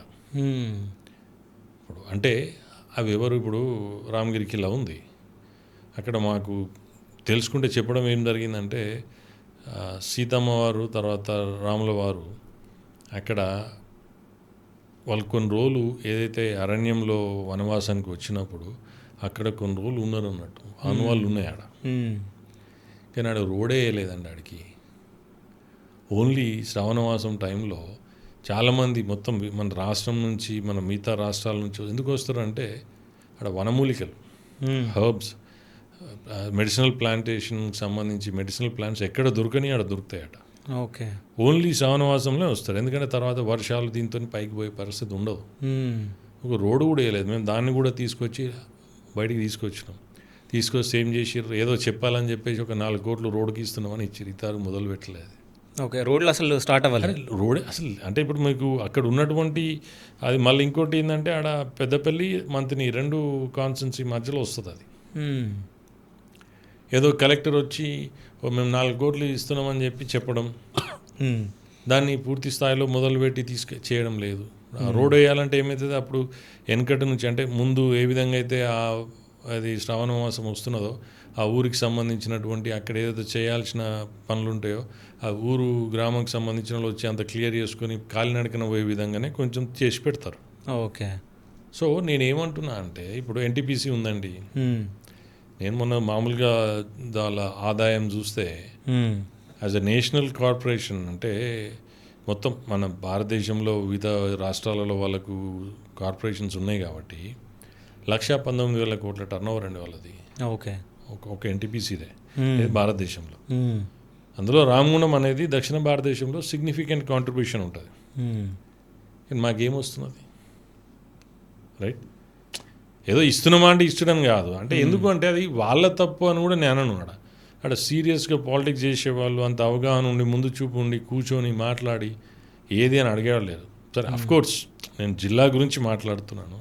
రామగుండం అనదర్ కాన్స్టిట్యున్సీ, అది సింగరేణి ఉన్నది 37,000-40,000 కోట్ల టర్నోవర్, ఆర్ఎఫ్సిఎల్ 17,000 కోట్ల చిల్లర టర్నోవర్, సిమెంట్ ఫ్యాక్టరీ ఉంది, రైట్? సో ఇవన్నీ ఉంటే మీకు మా 220 ఏది రైస్ మిల్లు, మీకు ఇసుకది ఇంతకుముందే చెప్పినాను 1,000-1,200 కోట్లు అని, రైట్? ఇట్లా చెప్పుకుంటూ పోతే 1,00,000 కోట్లు అనేది ఉట్టిగా దాటుతున్నది. కానీ మాకేం వస్తున్నది, ఇప్పుడు ఎంప్లాయ్మెంట్ అన్నారు మీరు. ఎంప్లాయ్మెంట్లో ఇప్పుడు అవుట్సోర్సింగ్ ఎంప్లాయీస్, టెంపరీ ఎంప్లాయీసే ఉన్నారు, కానీ పర్మనెంట్ రిక్రూట్మెంట్ ఏడా జరుగుతుందండి? 20 ఏళ్ళ కింద, 30 ఏళ్ళ కింద, 40 ఏళ్ళ కింద జరిగిందే తప్పితే. కానీ ఎందుకు జరగట్లేదని చెప్పేసి ఓట్లు వేసిన వాళ్ళు క్వశ్చన్ అడగాలి కదా. ఎవరు అడుగుతారండి? జనాలు అడగాలి. వీళ్ళకి బుద్ధి లేక వీళ్ళు అడగరు. అంటే ఈ ఎలక్షన్ టైంలో ఈ మందుకు, బిర్యానీకి 500కి 1,000 రూపాయలకు ఆశపడి, సో వీళ్ళది కూడా నేను తప్పంట. సో మీరు రాజకీయ నాయకులు మారాలంటారా, జనాలు మారాలంటారా మీరు? అంటే నేనేమంటా అంటే, ఫర్ ఎగ్జాంపుల్ జనరల్గా ఎక్కడైనా కానీ డెమోక్రసీలో స్వేచ్ఛ ఉంటుందండి ఎవరికైనా. కానీ నేనేమంటానంటే జనరల్గా లీడర్ వెనుక అందరు ఫాలో కావాలి. ఒక విజనరీ ఉంటే, ఒక విజన్ ఉండి ఆ ప్రాంతాన్ని చేస్తే జనం ఫాలో అవుతారు. కానీ మన దౌర్భాగ్యం ఏంటంటే జనాలు వెనుక లీడర్లు పోతున్నారు. వాడికి మందుకు అవసరం ఉంటే మందుకి ఇవ్వడము, పైసలు అవసరం ఉంటే పైసలు ఇవ్వడము, తిండి పెట్టడం, అట్లా చేసి అట్లా ఎవరైతే తింటారో వాళ్ళని అట్లా చేసే ప్రయత్నం చేస్తున్నారు. అంటే నేనేమంటున్నా అంటే అక్కడ ఉన్న జనాలలో కూడా చాలా మటుకు అవగాహన లేకుండా, అంటే అట్లీస్ట్ ఒక 30% ఆఫ్ ద పాపులేషన్ ఓటర్స్లో మీకు అసలు ఓటు విలువ కానీ అసలు అవగాహన లేకుండా ఏదో అప్పుడు 500కో మందుకో దేనికో ఇచ్చేవాళ్ళు కూడా ఉంటారు. వాళ్ళని తప్పు పట్టడం కాదు. ఇప్పుడు సమాజంలో ఉన్నటువంటి విద్యావేత్తలు ఉంటారు, ప్రొఫెషనల్స్ ఉంటారు, రైట్, యువత ఉన్నారు. సో వీళ్ళందరూ కూడా దృష్టి పెట్టాలి కదా. సో నేను అనేది అదంటున్నాను. నేను ఒక చిన్న ఎగ్జాంపుల్ చెప్తానండి. ఇప్పుడు నాకు అవసరం ఉంది కదా అని చెప్పి ఒక అతన్ని తీసుకొచ్చి రోజు తినిపించి తాగిపించి 1 నెల రోజులు విపరీతంగా తినిపించి తాగిపిస్తాను, రైట్. 1 నెల రోజుల తర్వాత ఆయనకు లివర్ ఇష్యూ కిడ్నీస్ ఇష్యూ వస్తుంది, డాక్టర్ దగ్గర పోతాడు. సో నేను ఎంతో కొంత ఖర్చు పెట్టి నా స్వార్థం కోసం నేను చేసిన. ఇప్పుడు హాస్పిటల్ పోతే ఎవడు పెట్టాలండి? ఎవరికి ఉండాలి సోయి? వాళ్ళకు కూడా ఉండాలి కదా. ఇప్పుడు నేనేమంటున్నా అంటే ఇప్పుడు అట్లా మొత్తం అంటే ఆడ ఉన్నటువంటి సిస్టమ్ వాతావరణం అంతా అట్లా తప్పు అంటే అది చేస్తున్నారు. ఇప్పుడు మీకు చాలా సందర్భాల్లో నా దగ్గరికి వస్తుంటారు. ఏమొస్తుంటారు? పిల్లోడు 7వ తరగతి పాస్ అవుతాడు, ఆయనకి మొబైల్ కావాలి, ఓకే. లేకపోతే నేను మందు తాగి సూసైడ్ చేసుకుంటాను బెదిరిస్తాడు తల్లిదండ్రులు.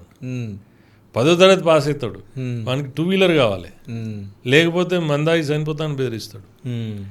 ఇది ఎక్కడి సంస్కృతి ఇది? ఒక ప్రాపర్ స్కూలింగ్ కనుక ఊర్లో ఉంటే ప్రభుత్వ పాఠశాలను నిర్వీర్యం చేస్తున్నారు. ఎవరి బాధ్యత అండి అది? ఇప్పుడు గత 34 ఏళ్ళ కింద చూస్తే ఐఏఎస్ ఆఫీసర్లు, ఐపీఎస్ ఆఫీసర్లు, డాక్టర్లు, ఇంజనీర్లు అంతా గవర్నమెంట్ స్కూల్లో చదువుకున్న వాళ్ళు కాదా? ఈ సోకాల్ రాజకీయ నాయకులు ఇప్పుడు ఉన్న వాళ్ళు కూడా గవర్నమెంట్ స్కూల్లో చదువుకోలేదా? అందరూ అప్పుడు నారాయణలు, చైతన్యాలు ఉన్నాయా 30 ఏళ్ళ కింద? ఎక్కడుండే సార్ అవి? అప్పుడు వాళ్ళంతా చెడిపోయినరా? ఇప్పుడు చూడండి, ఇప్పుడు లక్షల జీతాలు ఇచ్చి టీచర్లు పోతుంటే స్కూళ్ళల్లో స్టూడెంట్స్ లేరండి. అవును. ఎవరు బాధ్యత తీసుకోవాలి? చక్కగా స్కూల్ సిస్టమ్ ఉంటే పిల్లలు నీకు రెగ్యులర్గా ఎంగేజ్ చేసి స్కూల్కి పోయి వచ్చి తర్వాత హోంవర్క్ చేసుకొని తర్వాత రెగ్యులర్ అందరు ఆటపాటలు చేసుకొని మళ్ళీ తెల్లారి స్కూల్కి పోతే ఎట్లుంటుంది? సిస్టమే లేదు కదా. ఎవరు పట్టించుకుంటున్నారు? ఇప్పుడు మా ఫర్ ఎగ్జాంపుల్ పెద్దపల్లి చెప్తాను, పెద్దపల్లి అసెంబ్లీలో అంతకుముందు మాజీ ఎమ్మెల్యే వేరే ప్రైవేట్ ఇన్స్టిట్యూషన్నే రానియలేదు, గురుకులాలు లేవు. ఎందుకంటే ఆయనవే ఉండే కదా కాలేజ్. అదే అంటున్నా నేను, మరి గురుకులాలు లేవు. ఇప్పుడున్న ఎమ్మెల్యేకి నేను ఇంతకుముందు చెప్పినట్టు ఆయన బిజీలో ఆయన గెట్ల పంచాయలు, అల్మల పంచాయలు, ఈ సెటిల్మెంట్లు వీటికే సరిపోతున్నది. సరే, ఇన్ని గనం మాట్లాడుతున్నారు కదా. సో మీరు యుఎస్ నుంచి వచ్చిన తర్వాత మీరు పెద్దపల్లికి ఏమేమి చేసారు? అదే చెప్తున్నా కదా నేను. ఇప్పుడు నేను రాజకీయంలోకి రావడం ఎందుకు వచ్చినా, నేను ఏం చేసినా అనేది నాకు ఏం లేనప్పుడే తక్కువ అమౌంట్, ఒక 3-4 లక్షల రూపాయలు, 5-6 లక్షల రూపాయలు నా సొంత డబ్బులు ఖర్చు పెడితేనే ఒక దాదాపు 400 మంది స్టూడెంట్స్ ఇంటర్మీడియట్ కాలేజ్ పోయే పరిస్థితి ఒక మండల హెడ్ క్వార్టర్లో తీసుకురాగలను. ఏమైంది, నేను యూఎస్ నుంచి వచ్చినప్పుడు అది రివొకేషన్ స్టేజ్లో ఉన్నప్పుడు ఫలానా ఆయన దగ్గర అయితే ఇది పని అవుతుంది అని చెప్తే నా దగ్గరకు వచ్చిండ్రు. వచ్చి సార్ మాకు ఇక్కడ మీ మండల హెడ్ క్వార్టర్లో కాలేజ్ శాంక్షన్ అయింది, ఎవరు జాయిన్ అవుతలేరు, రివొకేషన్ స్టేజ్లో ఉన్నది, 4 లెక్చరర్ని అలాట్ చేసారు, వాళ్ళు ఆల్రెడీ వచ్చారు కానీ పిల్లలు జాయిన్ అవుతలేరు. ఎందుకు జాయిన్ అవుతలేరు అంటే ఒకటేమో ఫీజు అని చెప్పారు, ఇంకోటేమో ప్రైవేట్ కాలేజ్ అని చెప్పి.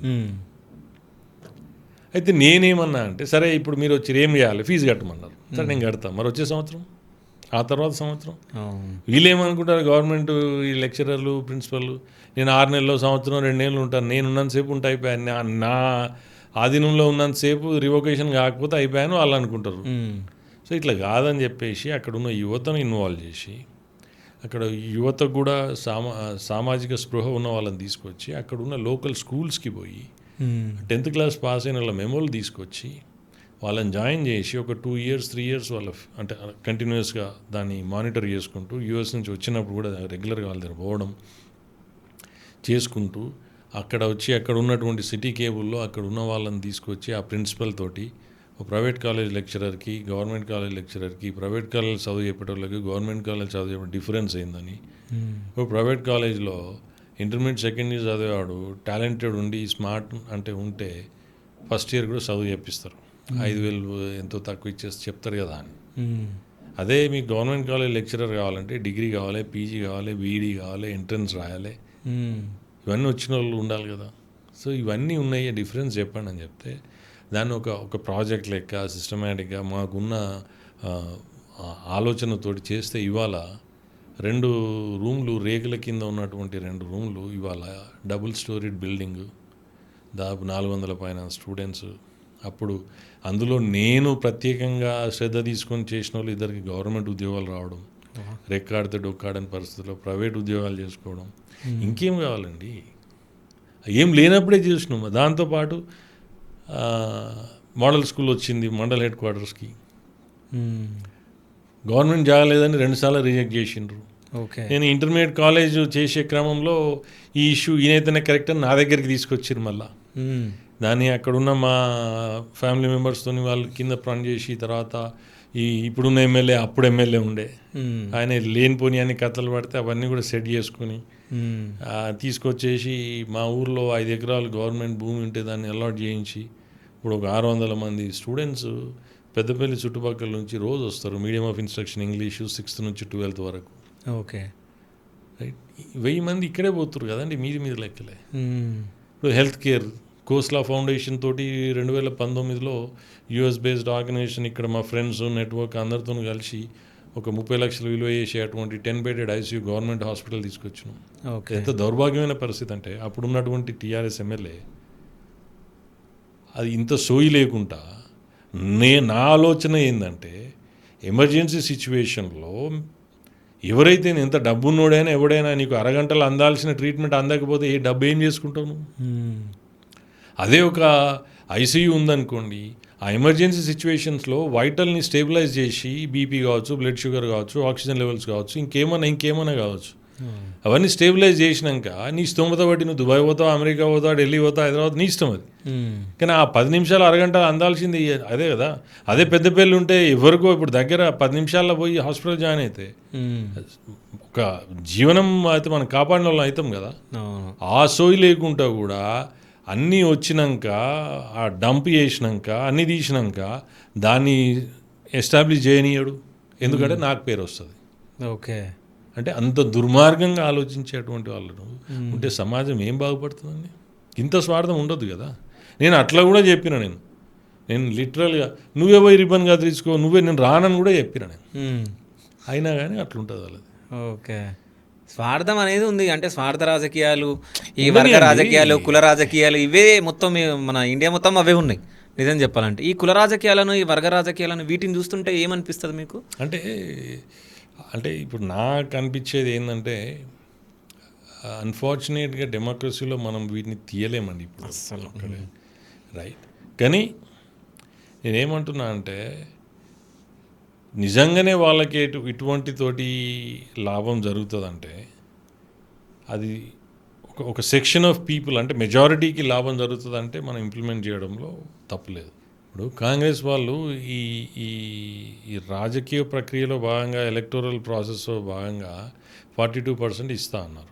రైట్, ఇస్తా అన్న తర్వాత ఇప్పుడు ఏమైంది, వాళ్ళు సైంటిఫిక్గా అన్ని సర్వేలు తీసుకొని సైంటిఫిక్ అనాలిసిస్ చేసి ఇవన్నీ చూసేసరికి అది ఆచరణలో పెట్టడానికి కష్టతరం అనేది అర్థమై ఇప్పుడు ఏం చేస్తున్నారు, ఇప్పుడు బీజేపీ ఒప్పుకుంటలేదని, లేకపోతే ఇంకో పార్టీ ఒప్పుకుంటలేదని, లేకపోతే వాళ్ళు వద్దన్నారు వీళ్ళు వద్దన్నారు అని చెప్తున్నారు. ఇప్పుడు ప్రామిస్ చేసిండ్రు, ఇప్పుడు ఈ డ్రామాలు ఎందుకు మరి? చేయండి, ఇంప్లిమెంట్ చేయండి. ఎవరైనా వద్దంటుండ్రా? అంటే ఇటువంటి నేను అనేది ఏంటంటే ఇటువంటి అనాలోచితమైనటువంటి ఈ తొందరపాటు నిర్ణయాలతోటి అందరికీ ఇబ్బంది అవుతుంది. ఇప్పుడు బీసీలకు రాజ్యాధికారం రావాలని ఎవరైనా అడ్డుపడుతున్నారా? ఇవ్వండి. ఇప్పుడు మన లాస్ట్ 2023 ఎలక్షన్స్లో బీజేపీ ఏమన్నది, బీసీ ముఖ్యమంత్రి అని వచ్చింది, కట్టుబడి ఉన్నారు. రైట్, ఇప్పుడు ఆ టైప్ ఆఫ్ దాంట్లో మీరు రండి, వద్దంటలేరు కదా. కానీ సైంటిఫిక్గా మీరు పోయి అందులో అరే ఇది సాధ్యం చేయడం వీలు కాదు అన్న దానికి ఏదో రంగు రుద్దడము ఇటువంటి చేయడం కూడా మంచిది కాదు. ఓకే. అంటే ఇంతకుముందుకు మనం మాట్లాడుకున్నప్పుడు అమెరికాలో ఇట్లా వాళ్ళు చెప్పినది వాళ్ళు చూపించాలి, క్యాలిక్యులేషన్ ప్రకారంగా వాళ్ళు మొత్తం హామీ ఏమైతే ఇస్తారో దాన్ని చూపించిన తర్వాత అది ఆచరణ యోగం అయితేనే అది పెట్టాలని చెప్పేసి మాట్లాడారు. ఇక్కడ ఈ చెత్త రాజకీయాలకు, ఈ హామీలకి ముఖ్యంగా 3 కారణాలు. ఒకటి ప్రజలు, ఒకటి పొలిటికల్ లీడర్స్, ఒకటి ఎలక్షన్ కమిషన్. సో ఇప్పుడు యూఎస్లో ఎలక్షన్ కమిషన్ అనేది ఉంటుందా? ఉంటుంది కదండి. ఓకే, ఇప్పుడు ఎలక్టోరల్ ప్రాసెస్ అనేది అందరికి ఉంటుంది, అండ్ సిస్టమ్ డిఫరెంట్ ఉంటుంది. ఓకే, సో వాళ్ళకి ఏం చేస్తారంటే అక్కడ ప్రాసెస్ డిఫరెంట్. ఇప్పుడు మీ రాష్ట్రంలో మీకు గెలిస్తే ఇన్ని పాయింట్స్ అని ఇస్తారు మీకు. సో వాళ్ళ సిస్టమ్ వేరు ఉంటుంది. ఇప్పుడు ఇక్కడ కూడా ఇప్పుడు నేనేమంటున్నా అంటే సార్ ప్రజల్లో కూడా ఇంతకుముందు మనం మాట్లాడినప్పుడు పూర్తిగా ప్రజలను తప్పుపట్టే కాదు. ఓకే. ఎందుకంటే 5 ఏళ్ళకి ఒకసారి ఓటు వచ్చినప్పుడు రోజు పొద్దుగాల కూలీ చేసుకొని పోయేటోడు ఉంటాడండి. అసలు రాజకీయ నాయకుడు ఎవరో తెలియదు, ముఖ్యమంత్రి ఎవరో తెలియదు, ఎమ్మెల్యే ఎవరో తెలియని వాళ్ళు ఉంటారు. అవును. వాళ్ళు ఏదో ఓటు వచ్చే టైంలో వేస్తారు. వాళ్ళకి పెద్ద ఎవరు గెలిచినా ఎవరు గెలవకపోయినా వాళ్ళకి పెద్ద ఫరక్ పడేది తెలియదు. వాళ్ళ పని వాళ్ళు చేసుకుంటారు. సో ఆ సెక్షన్ వదిలిపెడితే విద్యావంతులు, యువత, మహిళలు వీళ్ళు ఎవరైతే ఉన్నారో సో వీళ్ళందరూ కూడా దాని మీద దృష్టి పెట్టాలి. దృష్టి పెట్టి దాన్ని సక్రమైనటువంటి పద్ధతిలో దాన్ని తీసుకొచ్చి ఎవరు కరెక్ట్, మనమైతే ఏ విధంగా నష్టపోతున్నాం, ఏ విధంగా లాభపడుతున్నాం అనేది కూడా చాలా ఇంపార్టెంట్. కానీ ఈ తెలియని ప్రజలకి చెప్పాల్సిన బాధ్యత ఎలక్షన్ కమిషన్ది కదా. అవును, వాళ్ళని ఎడ్యుకేట్ చేయాలి.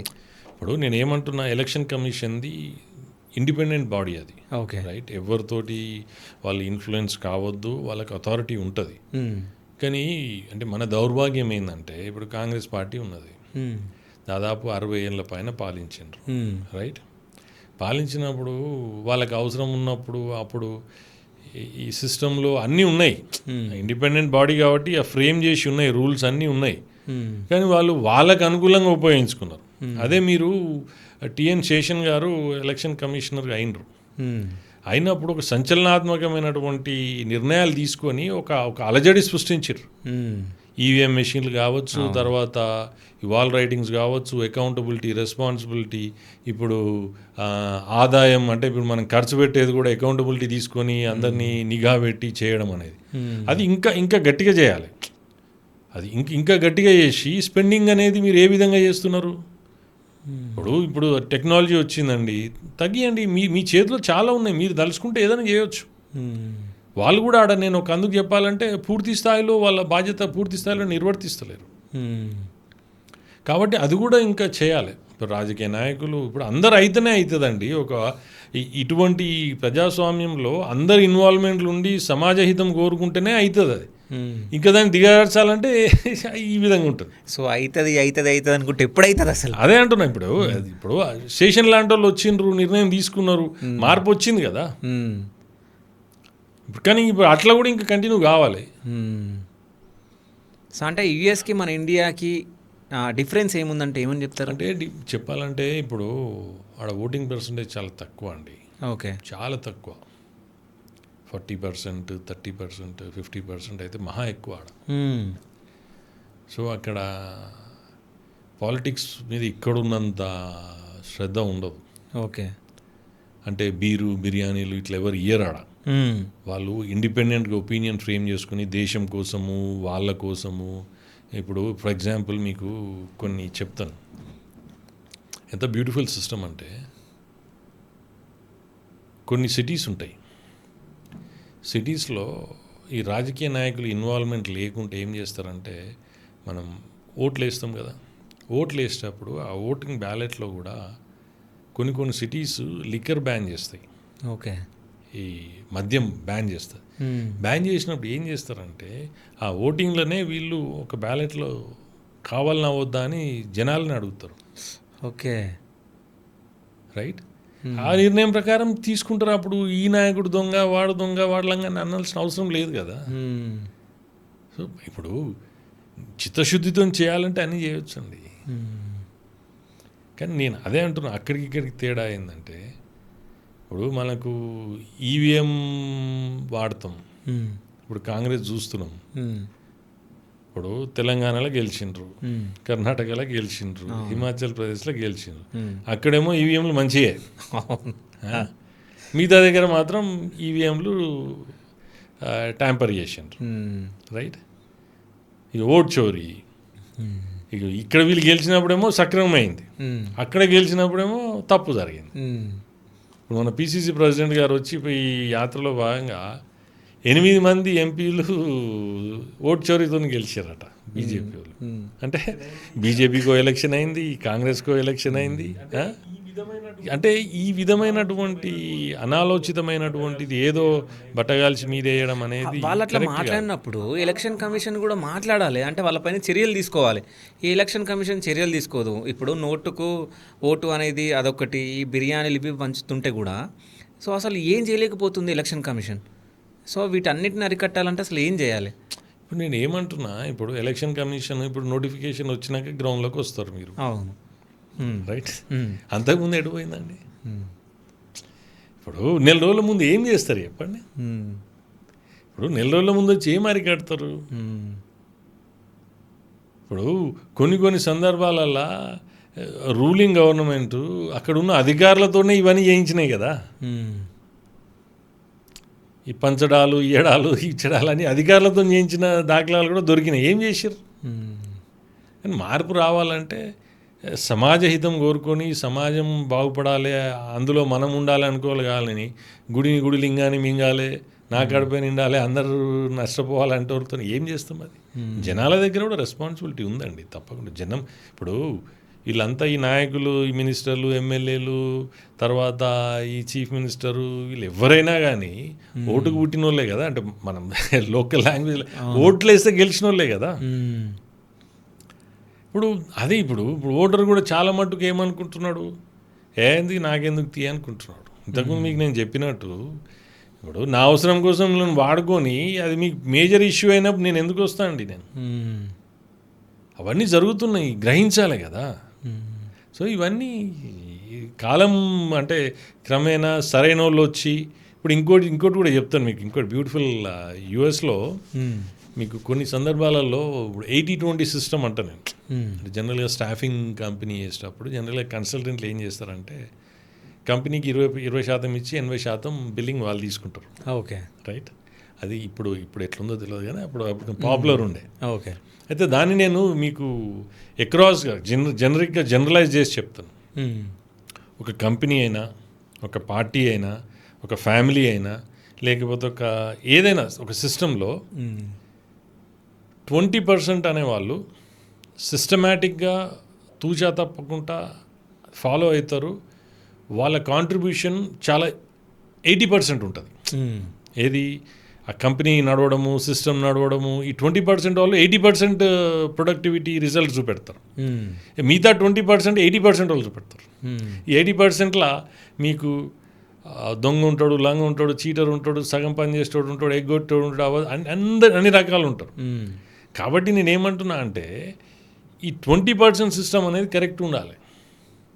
ఆ 20% సిస్టమ్తోనే రన్ అవుతున్నది ఏదైనా. ఈ మిగతాది మనం ఇది ఇంప్రూవ్ చేసుకుంటూ పోయినప్పుడు మనకు ఈ చేంజెస్ కానీ అవేర్నెస్ కానీ వస్తాయి. ఓకే. 20% కూడా 80% కాంట్రిబ్యూషన్ చేస్తాడు, 80% 20% చేస్తాడు. సో కాబట్టి ఈ సిస్టమ్ ఇప్పుడు నడుస్తున్నదంటే 20%తోనే నడుస్తున్నది. ఇప్పుడు పొలిటికల్ సిస్టమే కావచ్చు, పొలిటికల్ పార్టీయే కావచ్చు. ఇప్పుడు ఇంట్లో 4 ఉంటారండి, 4 ఒక్క తీరు పనిచేయరు. అవును, రైట్? అందులో ఎవరో ఒకరిద్దరు గట్టిగా పనిచేస్తారు. అది మా సక్సెస్ రేట్ కావచ్చు, ఏదైనా కావచ్చు. సో అది జనరిక్గా ఎక్కడైనా అప్లికేబుల్ ఉంటుంది అది. ఇప్పుడు మీరు 119 ఎమ్మెల్యే తీసుకోండి, ఎంతమంది క్వాలిఫైడ్ అండి? మీరు చెప్పాలి సార్. నేను చెప్తున్నా నేను ఇప్పుడు 20% సిస్టమ్ నడుస్తుంది. ఇప్పుడు 119 మందులు కరెక్ట్ నేను నా కాన్స్టెన్సీకి కావాలని కొట్లాడితే ఎందుకు ఆగుతుందండి? ఓకే, అలా 70 మంది వేస్ట్ అంటారు. ఇంకా వేస్ట్ అనట్లేదు నేను. వాళ్ళ ప్రయారిటీస్ వేరే ఉంటాయి. వాళ్ళ ప్రయారిటీస్ వేరే ఉంటాయి అంటున్నాడు. సరే, అంటే ఒక క్వశ్చన్ అడగాలనుకుంటున్నా. అంటే మనం 119 మంది గురించి మనం మాట్లాడినాం కాబట్టి, సో ఇప్పటి వరకు అంటే ఇప్పుడు మీ ఏజ్ ఎంత సార్? ఏమనుకోవద్దు, జస్ట్ అడుగుతున్నా.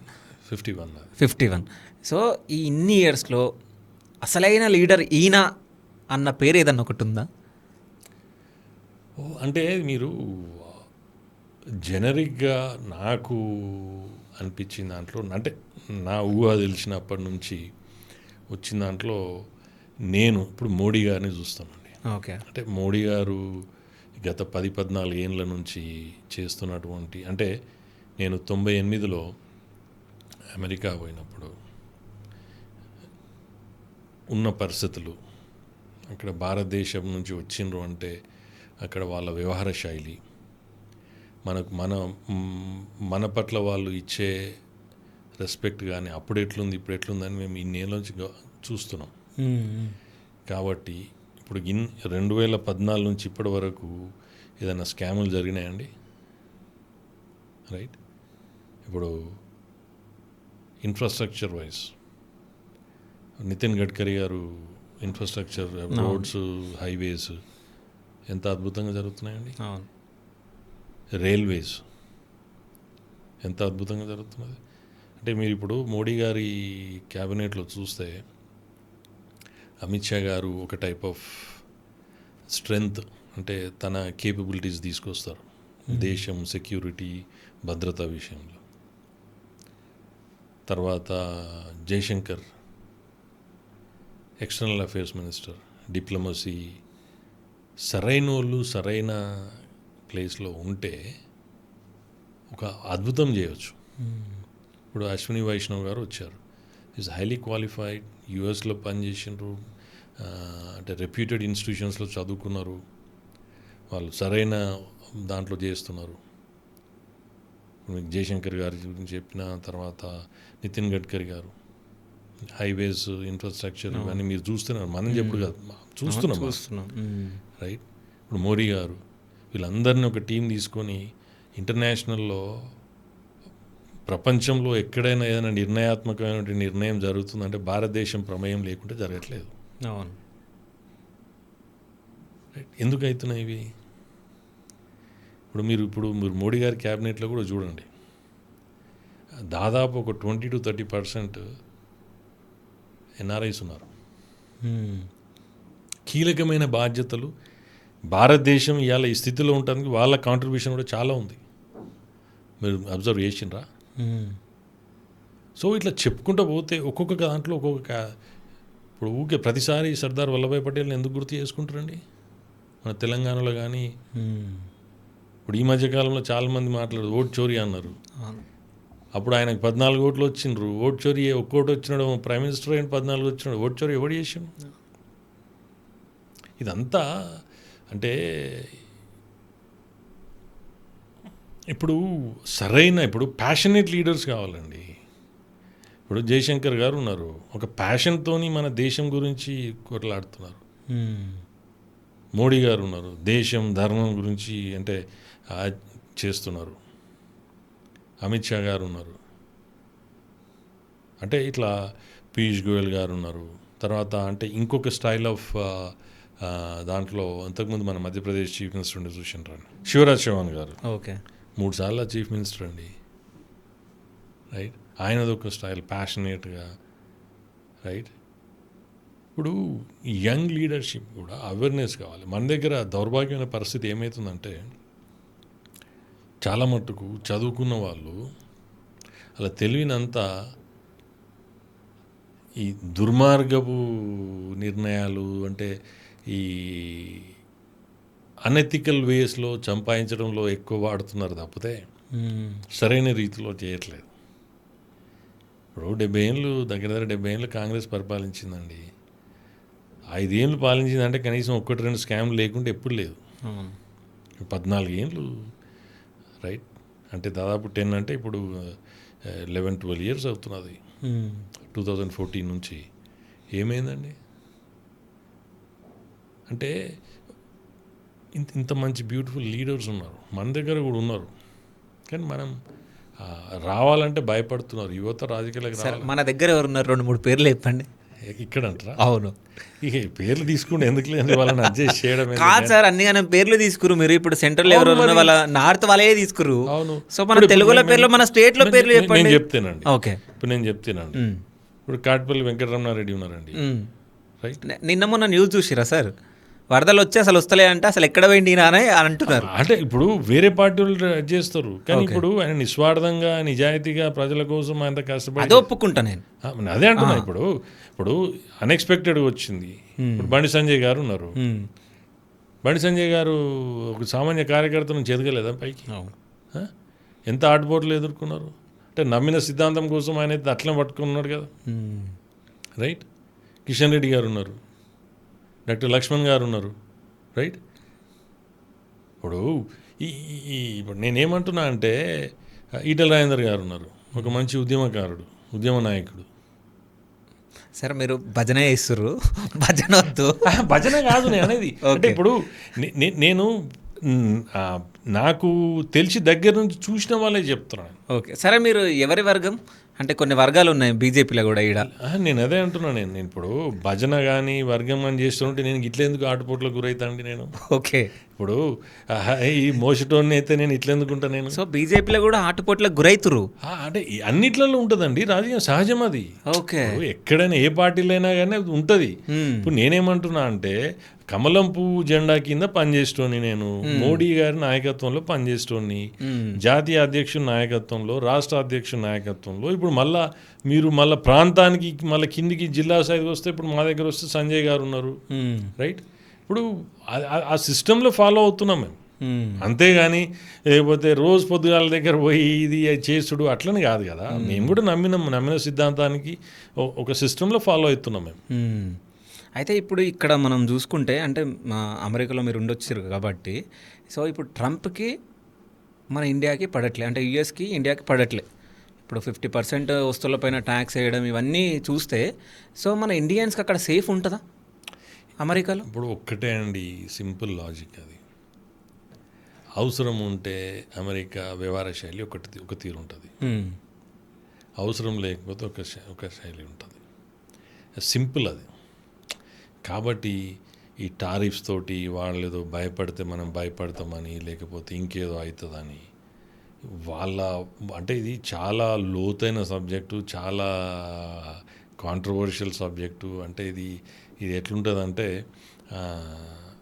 మనం ఎంత మాట్లాడినా కానీ వేరే తీరుపోతుంది ఇది. కాబట్టి నేను ఏమంటున్నా అంటే ఇప్పటి నుంచి కాదు, మీరు ఎప్పటి నుంచో చూడండి, వాళ్ళకి అవసరం ఉన్నప్పుడు వ్యవహరించే తీరు వేరు ఉంటుంది, అలా అవసరం తీరిపోయినాక వివరించే తీరు ఉంటుంది. కాబట్టి అది మన మీద డిపెండ్ అవుతుందండి. ఓకే. మనము టెంపరీగా ఇబ్బంది అవుతుంది కావచ్చు, కానీ ఇప్పుడు మోడీ గారు ఏం వెనక పోవట్లేదు కదా. మన దేశ హితం కోరుకొని, మన దేశ ప్రజల హితం కోరుకొని చేస్తున్నారు. కాబట్టి అది టెంపరీగా ఉంటుందని అనుకుంటాను నేను. తర్వాత మళ్ళీ వాళ్ళకి ఏమైనా ఇబ్బంది అయ్యి వాళ్ళకి బాగా నష్టం అయ్యేదంటే మళ్ళీ వచ్చేస్తారు. ఓకే. సో అంటే మన యూత్ గురించే మాట్లాడుతాం సార్. సో ఇక్కడ మన యూత్ ఎట్లున్నారంటే మొబైల్ ఫోన్స్, ఈ చిల్లర వీడియోలు, సో ఇవే ఎడ్యుకేషన్ పైన ఎవ్వరూ లేరు. సో ఈ యూత్ మొత్తం చేంజ్ అవ్వాలంటే అసలు ఏం జరగాలి?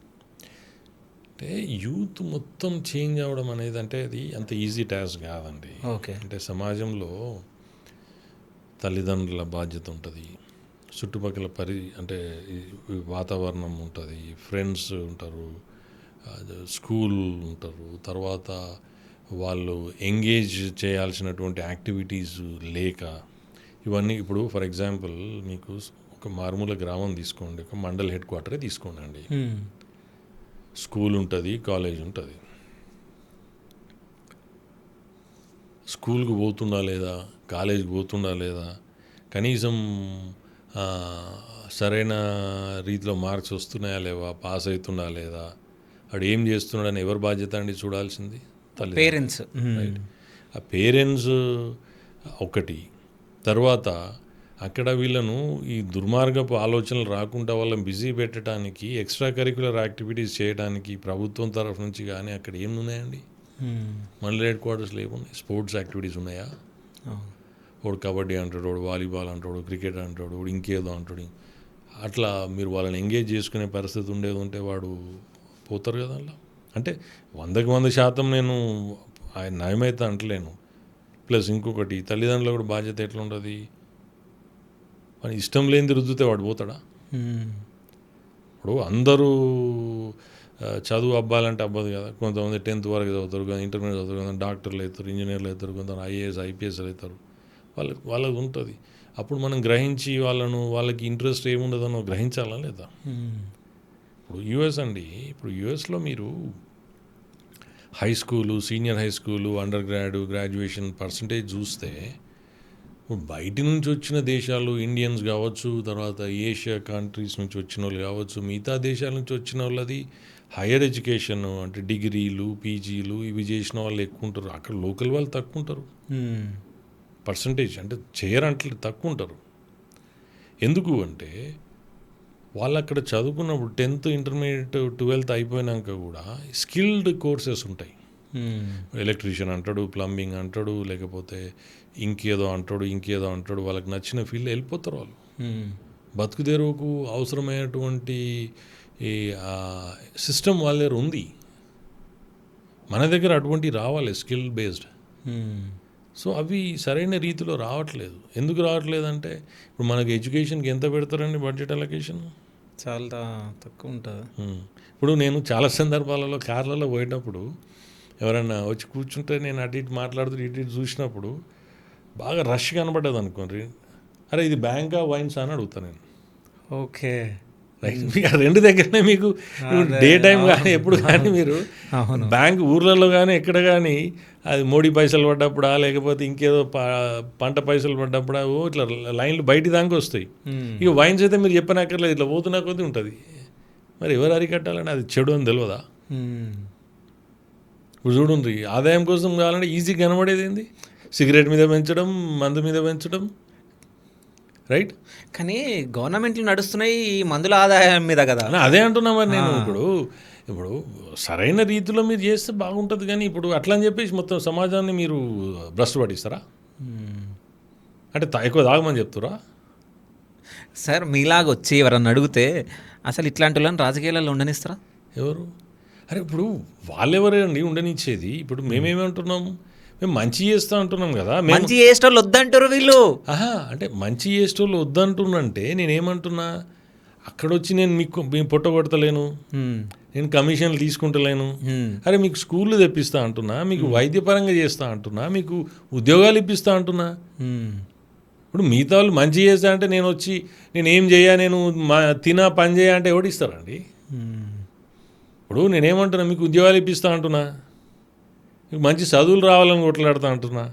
ఆ నుంచి 1,00,000 కోట్ల ఆదాయం మన ప్రాంతం నుంచి ఉంది, అందులో మీకు మీ మీ మీ వాటా ఎంత రావాలనో అంత పెట్టిస్తా అంటున్నా వాళ్ళతోటి. మీ వనరులు పోకుండా కాపాడుతా అంటున్నా, మీ ఊరిని డెవలప్ చేస్తా అంటున్నా. ఓకే, నేను అవి అంటున్నా కదా. చూడండి, మీరు అవి నచ్చకపోతే ఇక నాకేం, నేను పని లేక రాలే కదా. ఇప్పుడు నేను చిన్న కృషి చేస్తేనే ఇప్పుడు దాని మార్పులు 1000 మందికి వచ్చింది. నాలాంటి వాళ్ళు ఉంటే ఇంకా బాగుపడతారనే ఉద్దేశంతోనే అంటున్నాను నేను. అది కూడా వద్దంటే మీ కర్మం అది. అంటే పెద్దపల్లిలో ఉన్న ప్రజలు మీతో మాట్లాడినప్పుడు ఏమైనా షేర్ చేసుకుంటారా? అంటే ఇన్ని రోజులు ఇట్లుంది, ఇంకా చేంజ్ అయితే బాగుంటుంది సార్, మీరు రావాలి సార్ అని ఇట్లా ఎవరైనా చాలా మంది చెప్తారండి. ఇప్పుడు నేను మీకు ఏం చెప్తున్నా, నేను ఇప్పుడు మీరు గ్రూపులు అంటుండ్రు, రైట్. నేను గ్రూప్ మెయింటైన్ చేయండి. ఓకే, నేను ఎందుకంటే యాజ్ ఎ లీడర్, ఇప్పుడు ఒక లీడర్ అంటాడు నన్ను రావాలని కోరుకోవాలి. నేను వాళ్ళని పోయి వాళ్ళని తినిపించి తాగిపించి అనేది భ్రమపెట్టి నేను కోరుకుంటలేను కదా. ఇప్పుడు నేను పోతే, ఇప్పుడు మా దగ్గర ఏ పార్టీ అయినా గ్రూపులు ఉంటాయి. నేను ప్రేమ ఆప్యాయతను అందరినీ పలకరిస్తా. వాళ్ళు వస్తారు, వీళ్ళు వస్తారు, అందరు మాట్లాడతారు. అట్లని చెప్పేసి నేను 100కి 100 నచ్చుతారని నేను అనట్లేదు. నేను నన్ను నచ్చిన వాళ్ళు కూడా ఉంటారు. ఇప్పుడు కాంగ్రెస్ పార్టీలో కూడా నచ్చుతారు, బీఆర్ఎస్ పార్టీలో నచ్చుతారు, బీజేపీ పార్టీలో నచ్చుతారు. ఒక పార్టీ వాళ్ళు ఓటేస్తే ఎవడు గెలవడు కదా. సో నేను అంటే చాలా కార్యక్రమాలు జనాల దగ్గరకు వచ్చేటి చేసిన నేను. నేనేదో జిమ్మిక్కులు చేసి ఇష్యూస్ మీద కొట్లాడకుండా, నేనేదో ఒకటి మామూలుగా కలిబొలి మాటలు చెప్పి తిప్పించుకునేటువంటి వ్యవహారం నాకు టైం వేస్ట్, వాళ్ళకి టైం వేస్ట్. సో ఇప్పటి వరకు మీరు ఎన్ని డబ్బులు ఖర్చు పెట్టి ఉండొచ్చు పెద్దపల్లికి? అట్లా అంటే నేను ఒక సిస్టమ్ ఫాలో అవుతా అండి. సింపుల్గా విద్య, వైద్యం, రైట్. ఎవరైనా నిజంగా ఆపదలో ఉన్నారంటే వాళ్ళకి నేను చేస్తాను. కానీ ఈ 50 కిలోల బియ్యం ఇచ్చి ఫోటోలు పెట్టుకుంటూ ఇటువంటి చిల్లర వ్యవహారాలు నాకు నచ్చవు. నేను ఇచ్చినవి కూడా చాలా మట్టుకు, ఇప్పుడు కొంతమంది చాలా ఇబ్బందులు ఉంటారు. వాళ్ళు సరే వాళ్ళ పరిస్థితి బాగాలేకపోతే వాళ్ళు బయట పరువు పోతుందనే ఉద్దేశం ఉంటారు. పెళ్ళిళ్ళు కావచ్చు, ఫీజుల విషయం కావచ్చు, ఇటువంటి వాటిలలో నాకు జెన్యూన్ అనిపిస్తే చేస్తాను. సో అంటే మీకు అంటే టికెట్ రానప్పుడు ఇస్తా అని చెప్పేసి మాట ఇచ్చి లాస్ట్లో హ్యాండ్ ఇచ్చినప్పుడు మీకు ఏమనిపించింది? అంటే అవసరమా ఈ రాజకీయాలని అనిపించిందా ఏమన్నా? అంటే అట్లా అనిపించలేదు, కానీ బాధ అవుతుంది అట్లా. సింపుల్గా అంటే నాకు అన్ఫార్చునేట్గా జరిగిన విషయాలు ఏంటంటే, ఇప్పుడు కాంగ్రెస్లో మాత్రం విపరీతమైనటువంటి బాధ అయింది. ఎందుకంటే అప్పుడు సిన్సియర్గా ఒక 2 years పనిచేసి మహాకూటమితోటి లాస్ట్ మినిట్లో కట్ కావడం అనేది కరెక్ట్ కాదు. ఇందులోనేమో నేనేందంటే 2022లో లేట్ అంటే ఆగస్ట్ తర్వాత రావడం, 23లో ఎలక్షన్స్ రావడం, రైట్, ఇదేమో short period of time, but still I proved my self. అంటే నేను నిరూపించుకున్నాను, నేను చేయగలుగుతా, నేను వస్తే ఓట్లు పడతాయి అనేది వాళ్ళ నమ్మకం ఉంది. ఓకే. కానీ ఇప్పుడు దాంతో నా ఒక్కంది నష్టం కాదు కదా. సరే, నాకు బాధ అవుతుంది, ఇబ్బంది అవుతుంది, నేను కష్టపడ్డ డబ్బులు ఖర్చు అయినాయి, నేను అందరి లెక్క మోసం చేసి కమిషన్లు చేసి తీసుకున్న డబ్బులు కాదు, రైట్. అక్కడ ఉన్నటువంటి పరిస్థితుల్లో కార్యకర్త పరిస్థితి ఏందని నేను ఎక్కువ బాధపడతాను. ఓకే. ఇప్పుడు నేను బీజేపీలోకి వచ్చి 3 years అవుతుంది అనుకోండి, ఇప్పుడు 20 ఏళ్ళు 30 ఏళ్ళ నుంచి ఉన్న కార్యకర్త పరిస్థితి ఏంది? ఇప్పుడు కార్యకర్త లేనిది లీడర్ లేడు, పార్టీ లేదు. కాబట్టి కార్యకర్త బాగోగులు చూసుకోకుండా, ఇప్పుడు ఇందిరమ్మ ఇండ్లు ఉన్నాయండి, కొన్ని పనులు ఉన్నాయి, కొంతమంది బాధపడుతూ ఫోన్ చేస్తారు, నిజంగా కూడా నిరుపేద కుటుంబాల నుంచి ఉంటారు. కేవలం నువ్వు బీజేపీ పార్టీ ఫలానోని వ్యక్తివి, అందుకే మీకు వచ్చినా కానీ ఇయ్యమని చెప్పడం, అంటే ఇటువంటి చాలా ఇబ్బందికరమైన పరిస్థితి ఉంటుంది. ఇప్పుడు ఒక లీడర్ అంటోడు అందరు ఓట్లు వేస్తే గెలిచిండండి, ఒక్క ఆయనకు నచ్చిన వాళ్ళు ఓట్లు వేస్తే గెలిచినోడు కాదు. కాబట్టి పనులు అందరికి చేయాలి. సరే, కొంచెం ఎక్కువ పర్సంటేజ్ నీ పార్టీ వాళ్ళని చేసుకో, కానీ నువ్వు ప్రతి ఒక్కరిని ఇష్టం వచ్చినట్టు నువ్వు ఆ పార్టీ అని ఈ పార్టీ అని నీకు ఇజ్జే అజ్జే అంటే, ఇప్పుడు రేపు ఇంకోటి వస్తాడు, ఇంకోటి అట్లనే చేస్తే ఎట్లా అండి? అది చేయడం కరెక్ట్ కాదు. అది లీడర్ అనుకోడు. నా దృష్టిలో వాడు లీడరే కాదు. లీడర్ అంటోడు అందరికీ పని చేయాలి, అందరితో పని చేయించుకోవాలి, మనం చేయాలి, లీడర్ అంటోడు చేయాలి, వాళ్ళందరితో పని చేయించుకోవాలి. సో యాజ్ ఏ మీరు ఎడ్యుకేటెడ్ పర్సన్గా, సో బీఆర్ఎస్ ప్రభుత్వం ఉన్నప్పుడు బాగుందా, కాంగ్రెస్ ప్రభుత్వం ఉన్నప్పుడు బాగుందా? అంటే బీజేపీ లీడర్గా కాదు, జస్ట్ ఒక వ్యక్తిగా. అంటే ఇప్పుడు ఎవరికైనా ప్రోస్ అండ్ కాన్స్ ఉంటాయండి, మంచి చెడులు ఉంటాయి. అంటే ఓటు బ్యాంకు రాజకీయాలు 2 పార్టీలు చేసినాయి. ఇప్పుడు నేను బీజేపీ గురించి చెప్పాలంటే వాళ్ళు ఇక్కడ అధికారంలోకి వచ్చింది, ఇంతవరకు రాలేదు, చేయలేదు, కాబట్టి నేను దాని గురించి చెప్పడం కూడా కరెక్ట్ కాదు. ఎందుకంటే ఇప్పుడు బీఆర్ఎస్ ఉంది, సర్ప్లస్ బడ్జెట్ నుంచి డెఫిసిట్ బడ్జెట్కి ఎవరు తీసుకొచ్చారండి, రైట్. కానీ డెవలప్మెంట్ కాలేదంటారు. డెవలప్మెంట్ అంటే దానికి నేను ఇట్స్ రిలేటివ్ అండి. డెవలప్మెంట్ అంటే ఏ విధమైన డెవలప్మెంట్? ఇప్పుడు నేను ఉండే ఏరియా ఉంది గచ్చిబౌలి. సో గచ్చిబౌలికి ఇప్పుడు వెళ్తే అది దుబాయో సింగపూరో ఏదో అనుకుంటారు. సో డెవలప్మెంట్ కాదా అది? అది అంతకుముందు కాలేదా? లేదు, నాకు తెలిసి ఓన్లీ సైబర్ టవర్ ఒకటి ఉండే. అంటే ఇప్పుడు ఏంది అంటే హై రేజ్ బిల్డింగ్సే డెవలప్మెంటా? ఓకే. ఇప్పుడు హై రేజ్ బిల్డింగ్స్ ఇప్పుడు అదే అంటున్నా. ఇప్పుడు డెవలప్మెంట్ అనేది మీ దృష్టిలో ఒక తీరు ఉంటుంది, నా దృష్టిలో ఒక తీరు ఉంటుంది, కానీ ఒక నాయకుడి దృష్టిలో ఒక వేరే తీరు ఉండాలి. ఎంతమందికి లాభమైంది, ఎంతమందికి ఉద్యోగాలు వచ్చినాయి, ఎంతమంది లైఫ్ చేంజ్ అయింది, ఎంతమంది పావర్టీ లెవెల్ నుంచి పైకి వచ్చిండ్రు. సో దానికి అంటే ఇప్పుడు కొంతమందికి నేను మాట్లాడేది నచ్చదు, కానీ ఓవరాల్గా ఏంటంటే మీ లివింగ్ స్టాండర్డ్స్ పెరగాలి, మీ స్పెండింగ్ స్టాండర్డ్స్ పెరగాలి, మీరు as a citizen of the state me responsibility కూడా ఉండాలి. సో బిజినెస్లు బాగుపడాలి, బిజినెస్లు మంచిగా నడవాలి.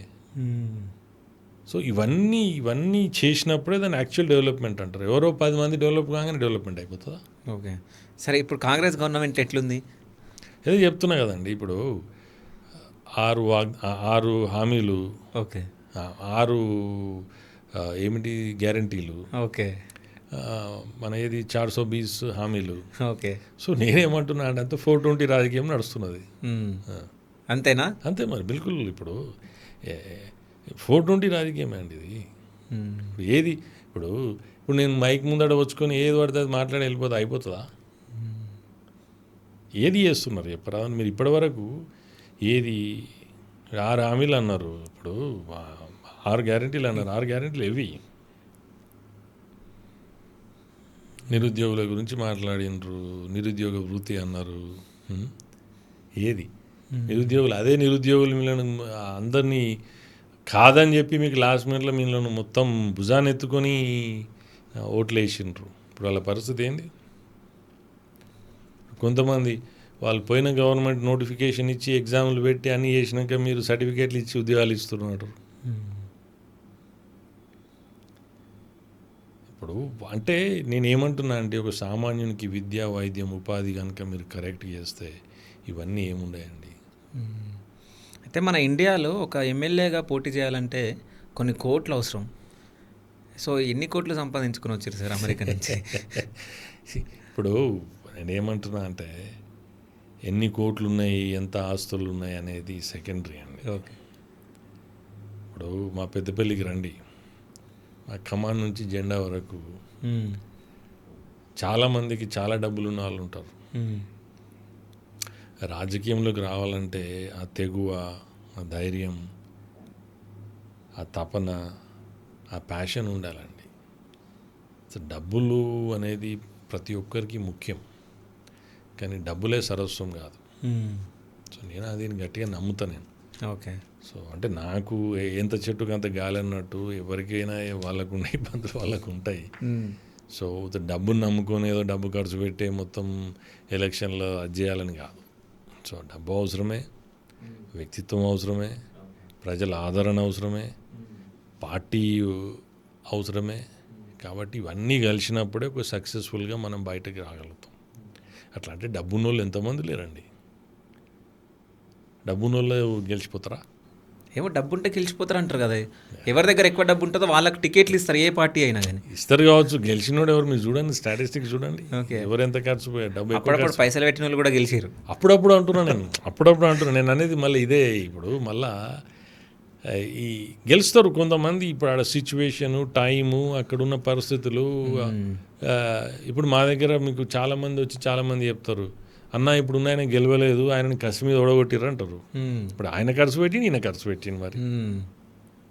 మరి అట్లా అంటే ఈ గెలిచిన ఆయన కంటే ఓడిపోయిన ఎక్కువ ఖర్చు పెట్టారని కొంతమంది అంటారు. సరే, ఆయనకి ఈయనకి ఇద్దరికి పోలిస్తే ఎవరు బెస్ట్ అంటారు? పెద్దపల్లి ప్రజలను అడగాలి. అది ఇప్పుడు నేను ఏమంటున్నా అంటే, ఇప్పుడు నా దృష్టిలో వాళ్ళిద్దరికి విజన్ లేదండి. వాళ్ళ స్వార్థ రాజకీయ పరులు, వాళ్ళు పూర్తి స్వార్థం. కాబట్టి పెద్దపల్లికి వాళ్ళిద్దరితో పెద్ద ఒరిగేది ఏం లేదు. ఓకే. అదైతే దృఢంగా చెప్తాను, వాళ్ళకే చెప్తా, వాళ్ళ ముందరనే చెప్తా. Okay, done sir. అయితే బీజేపీ నుంచి ఒకవేళ మీకు టికెట్ వచ్చి మీరు ఎమ్మెల్యేగా గెలిస్తే, సో పెద్దపల్లి ప్రజలకు మీరు ఏం చేస్తారు? అసలు మీ విజన్ ఏంది?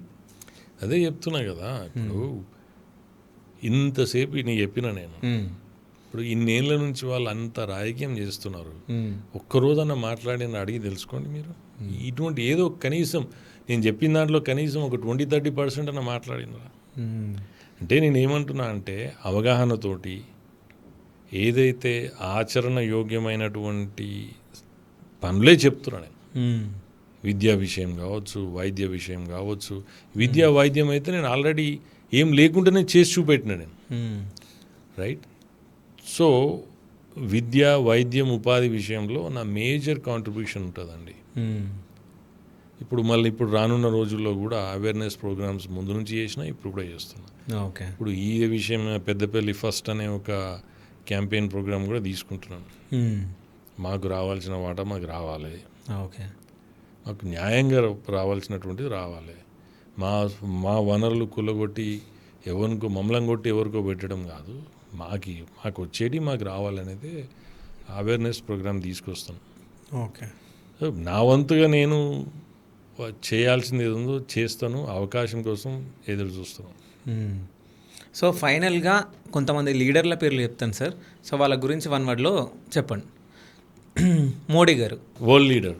అమిత్ షా, అపర చాణక్యుడు. రేవంత్ రెడ్డి, అవకాశవాది. Sonia Gandhi, non politician. కేసీఆర్, తెలంగాణ ఉద్యమకారులపై వాళ్ళ పునాదుల మీద ముఖ్యమంత్రి అయినటువంటి వ్యక్తి. కేటీఆర్, తండ్రి చాటు నాయకుడు. కవిత. అంటే అవకాశవాదాన్ని, అంటే ఉన్న పరిస్థితులను ఏ విధంగా అవకాశం తీసుకునే దాంట్లో దిట్ట. Pawan Kalyan, honest politician. Chandrababu Naidu, visionary. Kishan Reddy, నమ్మిన సిద్ధాంతం, పార్టీని నమ్ముకున్న నాయకుడు. రామచంద్రరావు, ఇంటలెక్చువల్, శాసన మండలిలో ప్రజా సమస్యల మీద సిన్సియర్గా పోరాడినటువంటి నాయకుడు, బండి సంజయ్, ఫైటర్, ఈటెల రాజేందర్, ఉద్యమ నాయకుడు, DK Aruna. Fire brand. Okay, thank you so much sir. అంటే మీ విలువైన సమయాన్ని కేటాయించి మాకు ఇంటర్వ్యూ ఇచ్చినందుకు, అంటే మేము పిలవగానే మా స్టూడియోకి వచ్చినందుకు. సో నేనే మాత్రం నా మనస్ఫూర్తిగా కోరుకుంటున్నా, అంటే మీలాంటి వ్యక్తులు రావాలి రాజకీయాల్లోకి, రాజకీయాల్లో మార్పు కోరుకుంటున్నా కాబట్టి మీలాంటి వాళ్ళు రావాలి, మార్పు తేవాలి, అసలు ఈ జనాలు చేంజ్ అవ్వాలి, అంటే మన ఎలక్షన్ కమిషన్ చేంజ్ అవ్వాలి, ఈ లీడర్లు చేంజ్ అవ్వాలి అనేది నా మోటో. సో మా శివ స్టూడియోస్ త్రూ నేను కోరుకునేది ఒకటే, మీకు బీజేపీ నుంచి ఎమ్మెల్యే టికెట్ రావాలి, మీరు గెలవాలి, పెద్దపల్లి నుంచి ఎమ్మెల్యేగా మీరు అసెంబ్లీలో ఉండాలని చెప్పేసి నా మనస్ఫూర్తిగా నేను కోరుకుంటున్నా. So thank you so much sir. చాలా సంతోషం అండి, మీ అమూల్యమైన సమయం మాకు ఇచ్చి మా ఇంటర్వ్యూ తీసుకొని మా ఆలోచన విధానాన్ని కూడా అందరికీ తెలియపరుస్తారని ఆశిస్తూ అవకాశం ఇచ్చినందుకు చాలా చాలా thanks. Okay, thank you so much sir. Thank you. నమస్కారం.